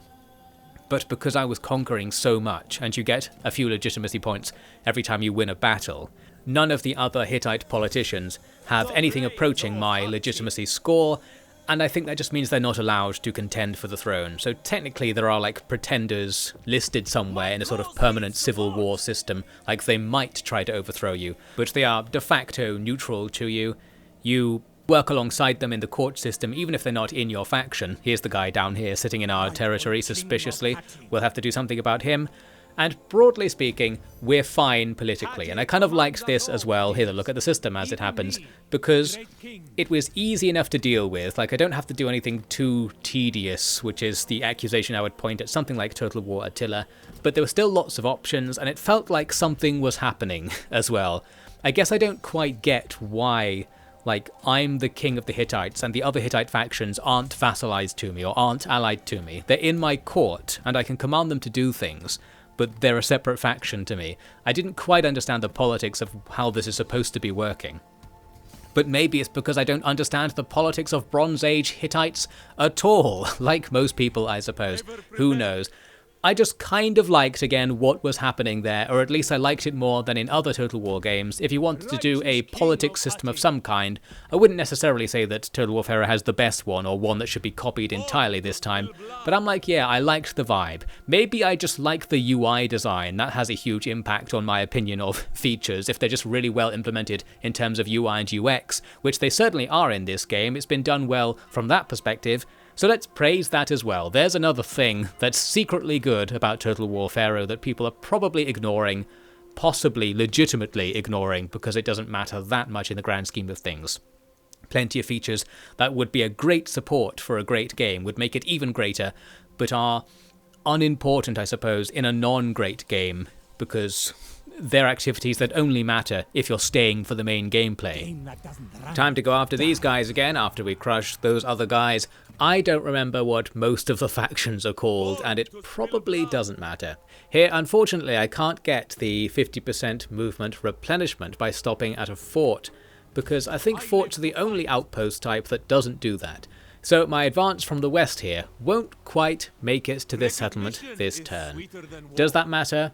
No, it doesn't, because the other army also making the advance can make it this turn, and while they do have an army garrisoned here, it's not enough. The balance bar is super far in our favour. I guess they just had trash, and we have slightly better trash, and that's that. They actually get away with this though, because immediately in their next turn they vassalize themselves to somebody else, so they're going to avoid me conquering them. Another case where I need to decide, do I want to just conquer them anyway and also be at war with somebody else? But I didn't know who the somebody else was, so I decided to say no. Now elsewhere, we've got a Sea People's attack coming into our original province, somewhere in the east of our territory. Couldn't be bothered to try and stop them, so I just sacrificed the town, and that's the end of that town, unfortunately. partially due to that thing I said earlier about it not really being cost effective to save your towns, but also, and perhaps more importantly, because I didn't want to save it. I would have to do something. It's easier to just let it die and put it back later. Like, that only takes 30 seconds of gameplay inputs, that sort of thing. Meanwhile, on the other side of our empire, I've recruited a bit of a strike team to go in and harass the Phrygians. And, well, it succeeds, because I even take their territory unexpectedly here. So that's good. And we're going to do this by just deficit spending once again. I'll just make new armies to fight the Phrygians and just lose money the whole time. Here is one such army hanging about near Ancyra, where they actually have their main force. Seeing that, I decided to try and set up an ambush on the road, thinking if they're going to use the road to attack us, they might go to the east and we can sit there, or at least just be there so they can't see us. And as we saw there, I had a buff giving me plus 50% ambush chance, and that's a buff you get from certain outposts, I believe. So I was ready for that strategy. It was actually happening, and I actually used the outpost system to do something quite nicely. You can't do that in other Total War games. Meanwhile, the Phrygians also had a secret other army that was in the sea, and it came in from the sea and attacked the bottom left-hand corner of our territory most unexpectedly.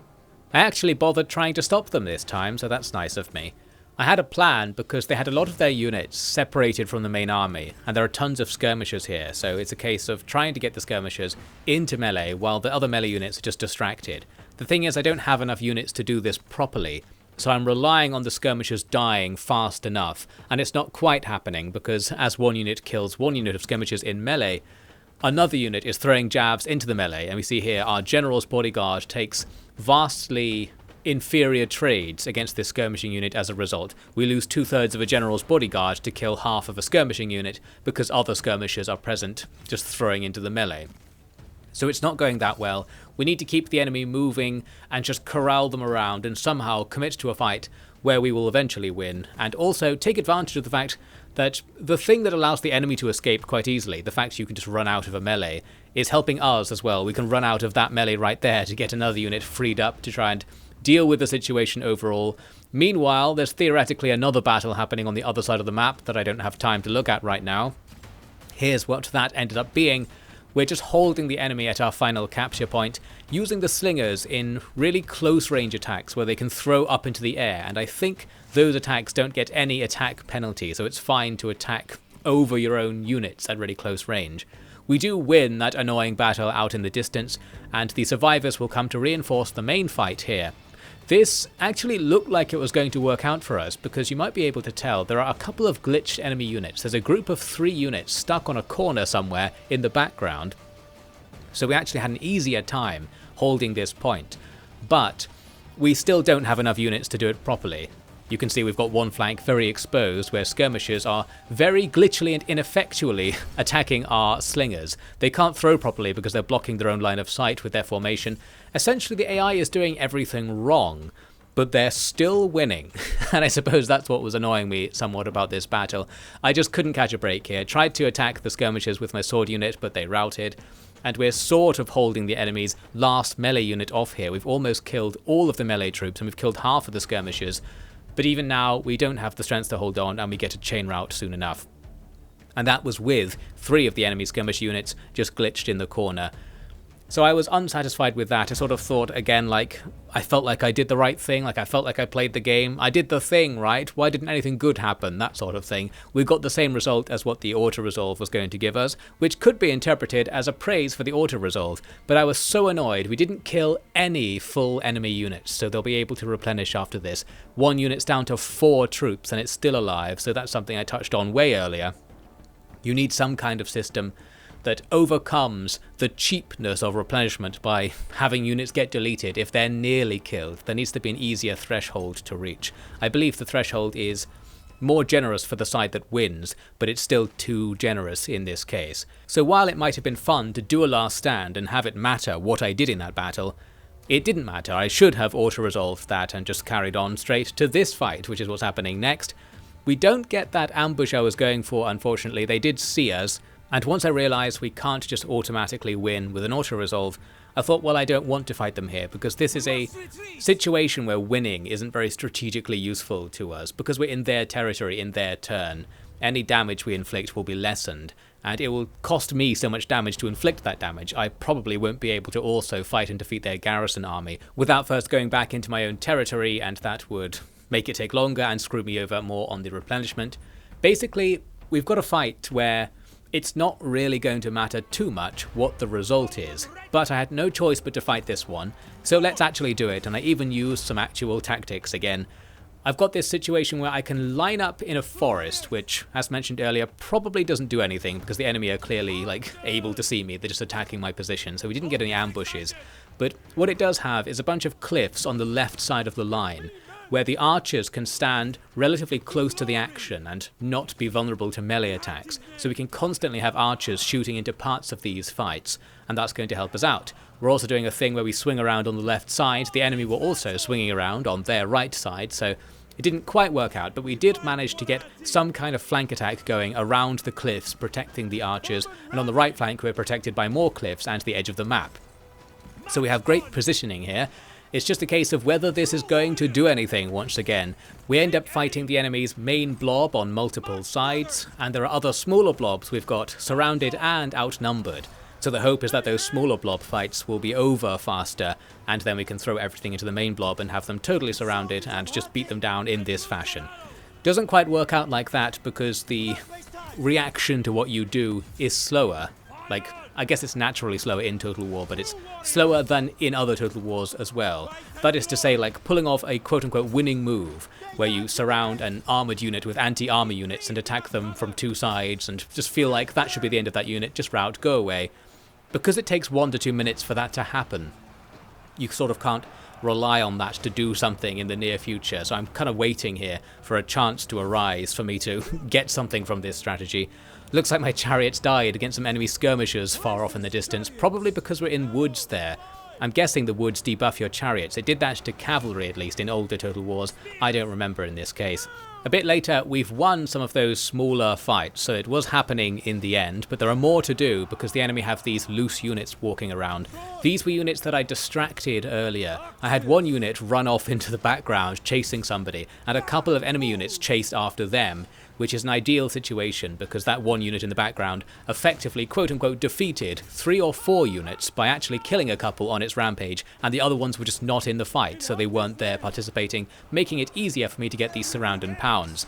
But the surround and pounds, as I said, take a while to take effect, and this is partially because the enemy have a lot of armoured units that are hard to kill. So we get again a case where the gameplay input to kill them takes a while, and there's not a different thing you can do once you've made that input. You just commit to using the anti-armor unit against the armor unit, fight them on all sides. That's about it. There's nothing else to do. If that doesn't work, you just walk away and you have to wait to see if it will work. There's something here where this game is exposing the core problem with the Total War battle formula in some way.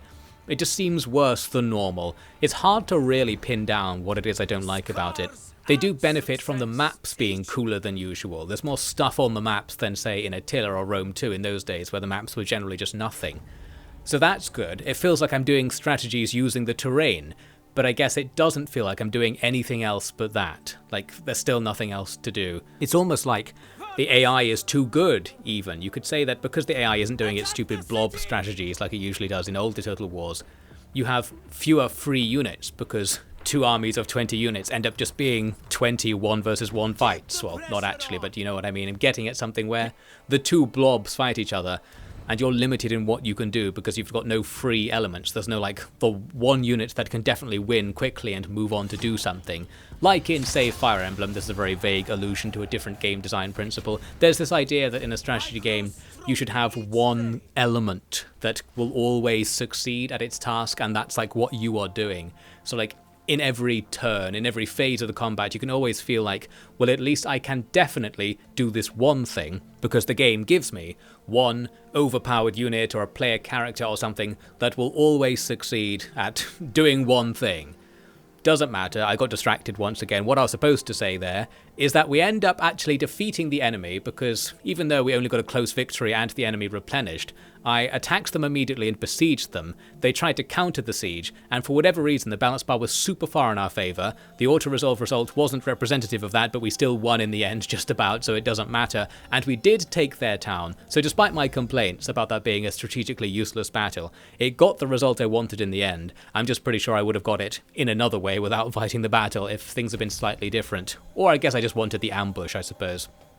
Well, anyway, we're going to have to go down and fight the Phrygians somewhere in the south, and as we saw during that end turn sequence, there are tons of Sea People's armies marauding around our southern borders, so we've got plenty of incentive, I guess, to bother dealing with this incursion over here. Like, if this had been right in the corner, and it would be really annoying to send an army back here, I might have tried to just defeat their faction really quickly and vassalize the remaining territory without having to go back to recapture it, anything like that. But because we have to be around here anyway, because we're going to get invaded constantly all the time in this general zone, might as well have an army or two just walking up and down the coast. They can sit in outpost forts to reduce their upkeep while they're not doing anything, things like that. That's nice. Here's me rebuilding the settlement I lost to the Sea Peoples earlier, so there we go. That was faster than trying to stop them, and I probably wouldn't even have succeeded in stopping them, so that was probably the right call. We lost some money as a result, but the actual amounts involved are pretty small. Like, one settlement's gonna give you like 200 food or 50 wood, like maximum. They don't really give you very much individually. It's only together, and when buffs start stacking up, that regions start to overall provide you with a lot of resources. So it's fine, really. Life is cheap. Every resource is cheap because we're so rich. Let's just press on. It's time for us to take revenge against the Phrygians for betraying us. This is all their fault, in fact, and I think it might just be a quirk of the AI that it loves betraying much stronger vassal masters for some reason, since it kept happening in this campaign. Let's show them how good we are at auto-resolving. They're going to regret this. First off, we get a free win, because the Phrygian army that's in our territory decides to make this attack where the AI should win this, the balance bar's in their favour, but they just don't. I don't quite know why. I thought if the balance bar was in one side's favour, that side always won in auto-resolve. There's something else to it, I guess, because we win this time. Maybe because the balance bar doesn't quite take into account the defender's advantage, and that comes in separately. We win for free, so the army that was going to save us down there just needs to reconquer the lost territory, and that's the end of that little kerfuffle down there. The enemy just threw that one, apparently, and I feel like the AI should have won, like they were doing the right thing from the AI's perspective, but they just got screwed over. Meanwhile, their home territory is going to be in trouble. The only upside is that because the AI has lost all of their troops, they probably have a massive income right now, so they could quite quickly put together another army using that money.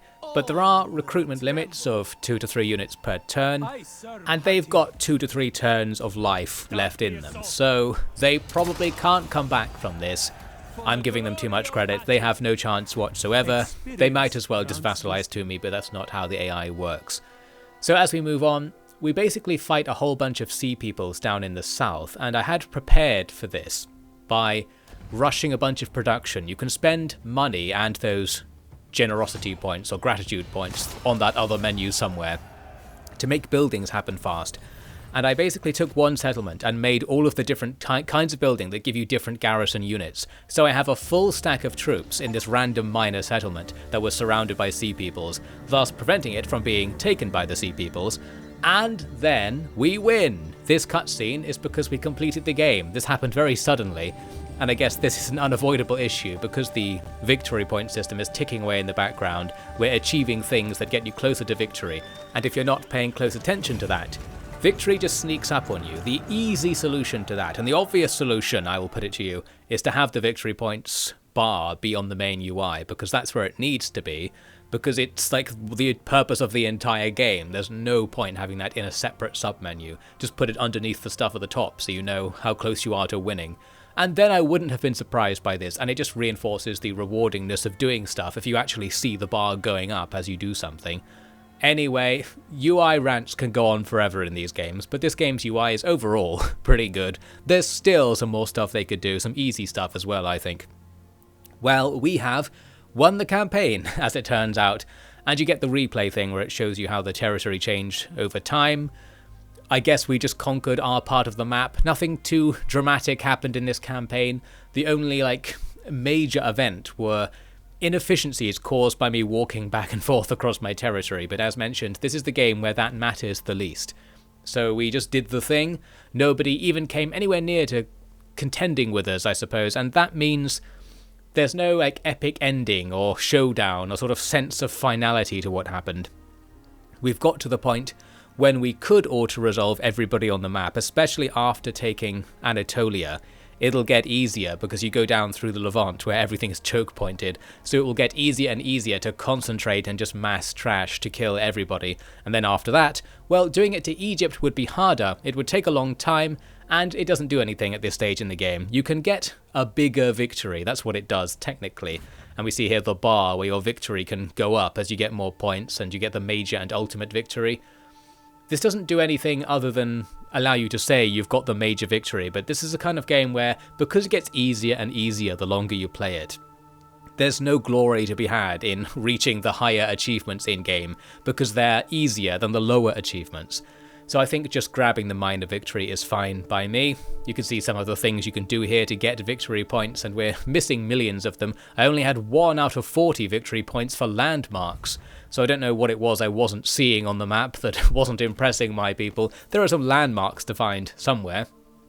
Now what was happening here is my first major glitch. The game actually ran really well, was really stable, a well put together game for sure, but I had this issue where I couldn't select anything, and it's because there's an event that's trying to play, but I guess it conflicted with me winning the campaign on the same turn, so it's not playing, and now I'm kind of stuck here. The solution was to reload the game. I wouldn't have thought that would be a solution, because normally in Total War, if you reload the game it sends you back a turn, but it seems in this one, it saves at the start of your turn. So I can reload after winning the campaign, did that event, which was just something unimportant, and now we carry on. And I did actually want to carry on, because even though we've won, there's such a lack of any sort of sense of finality to that random victory we just got, that I thought let's at least complete the capture of this corner of the map so our territory looks nicer, and so we take our revenge on our rebellious vassal. There's a rare case where, because an army is standing in the zone of control of a town, you can use the town's garrison like a normal army and just go out and kill them and then go back in instantly. So we get another free victory from my gigantic garrison here. We'll repair the place up. We've got a new army coming down to defend this area even more. I don't think the Sea Peoples are going to be a problem, really. There's still a few of them hanging about, but we've got 2 stacks on our southern coast, so we've got the sea on watch, and then we'll have other armies wandering around. Maybe I'll go conquer somebody, well, I'm not actually going to, but I could go and conquer somebody and complete that objective I had from way in the beginning, where I wanted to conquer the top right corner of Anatolia. There's the finishing off of the Phrygians, and again, I was looking through the list, being like, where's the notification to say their faction is dead?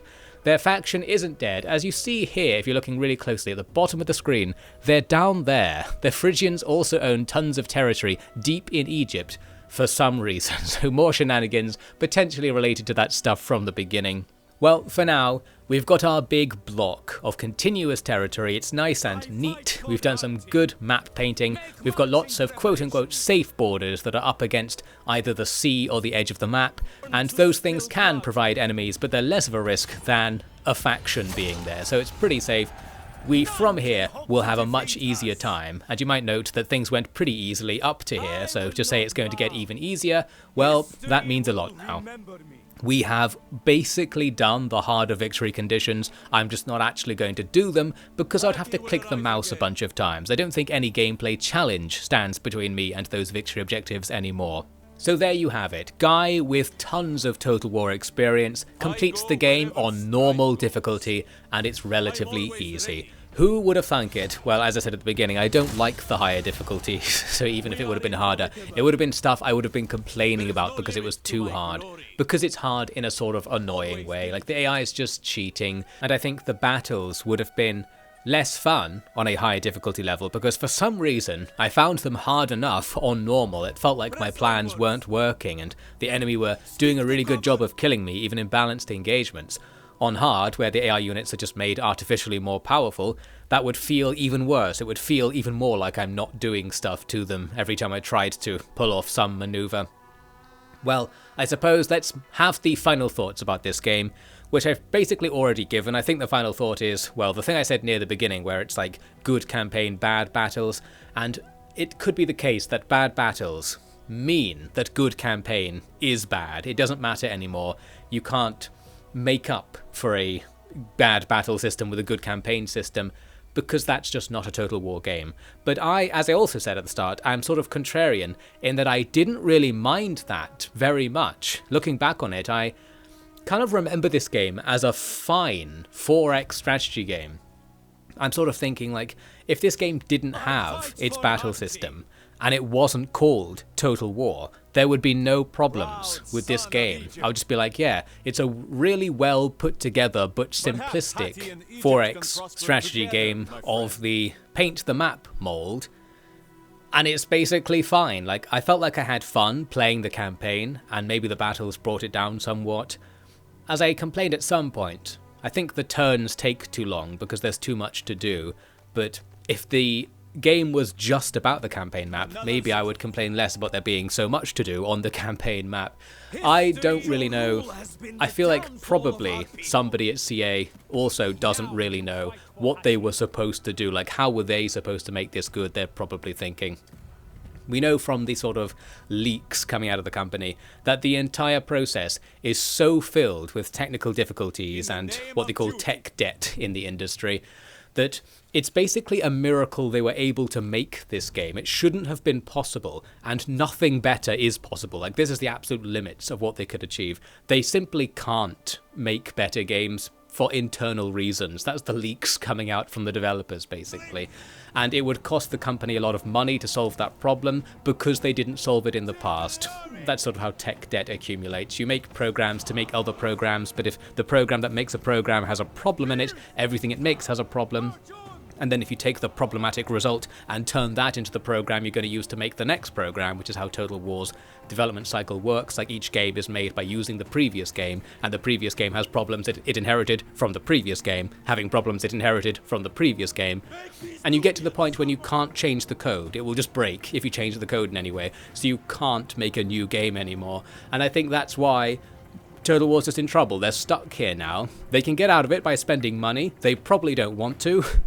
And I suppose that's why we're here, playing the Total War Troy DLC as a very expensive, not particularly feature-complete Total War game, apart from just looking at the campaign map in microcosm. If you ignore the fact that this game is supposed to be better, then it's quite good compared to other similar games. I suppose that's the sort of praise angle I'm coming at this with.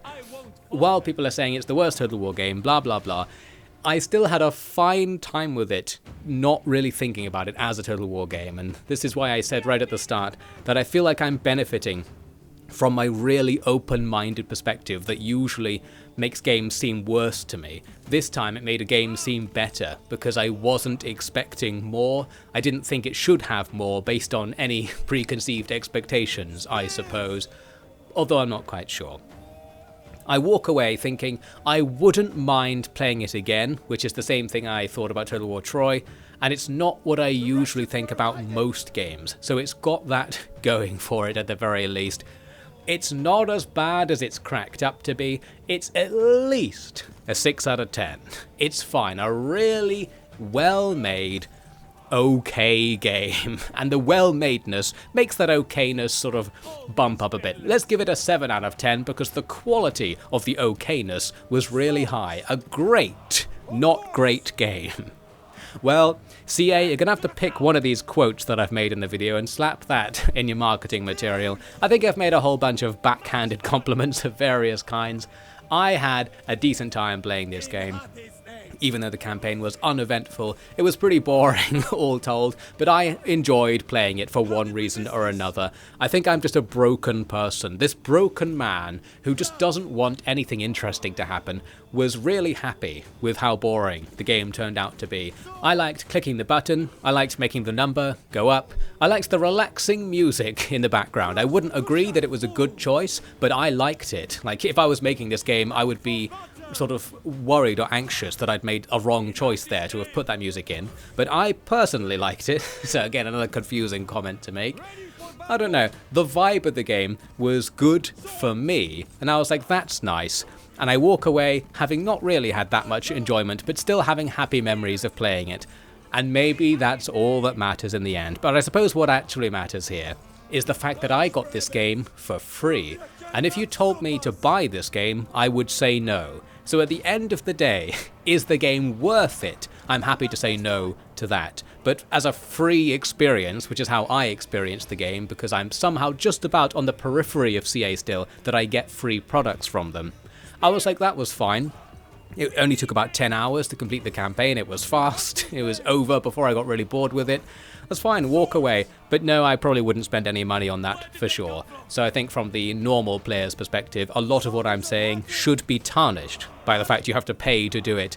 And no, I don't really think it's worth paying to do it as it stands. You could just spend the same amount of money on several other similar strategy games and get more. So in terms of a value proposition, the game's got nothing going for it whatsoever.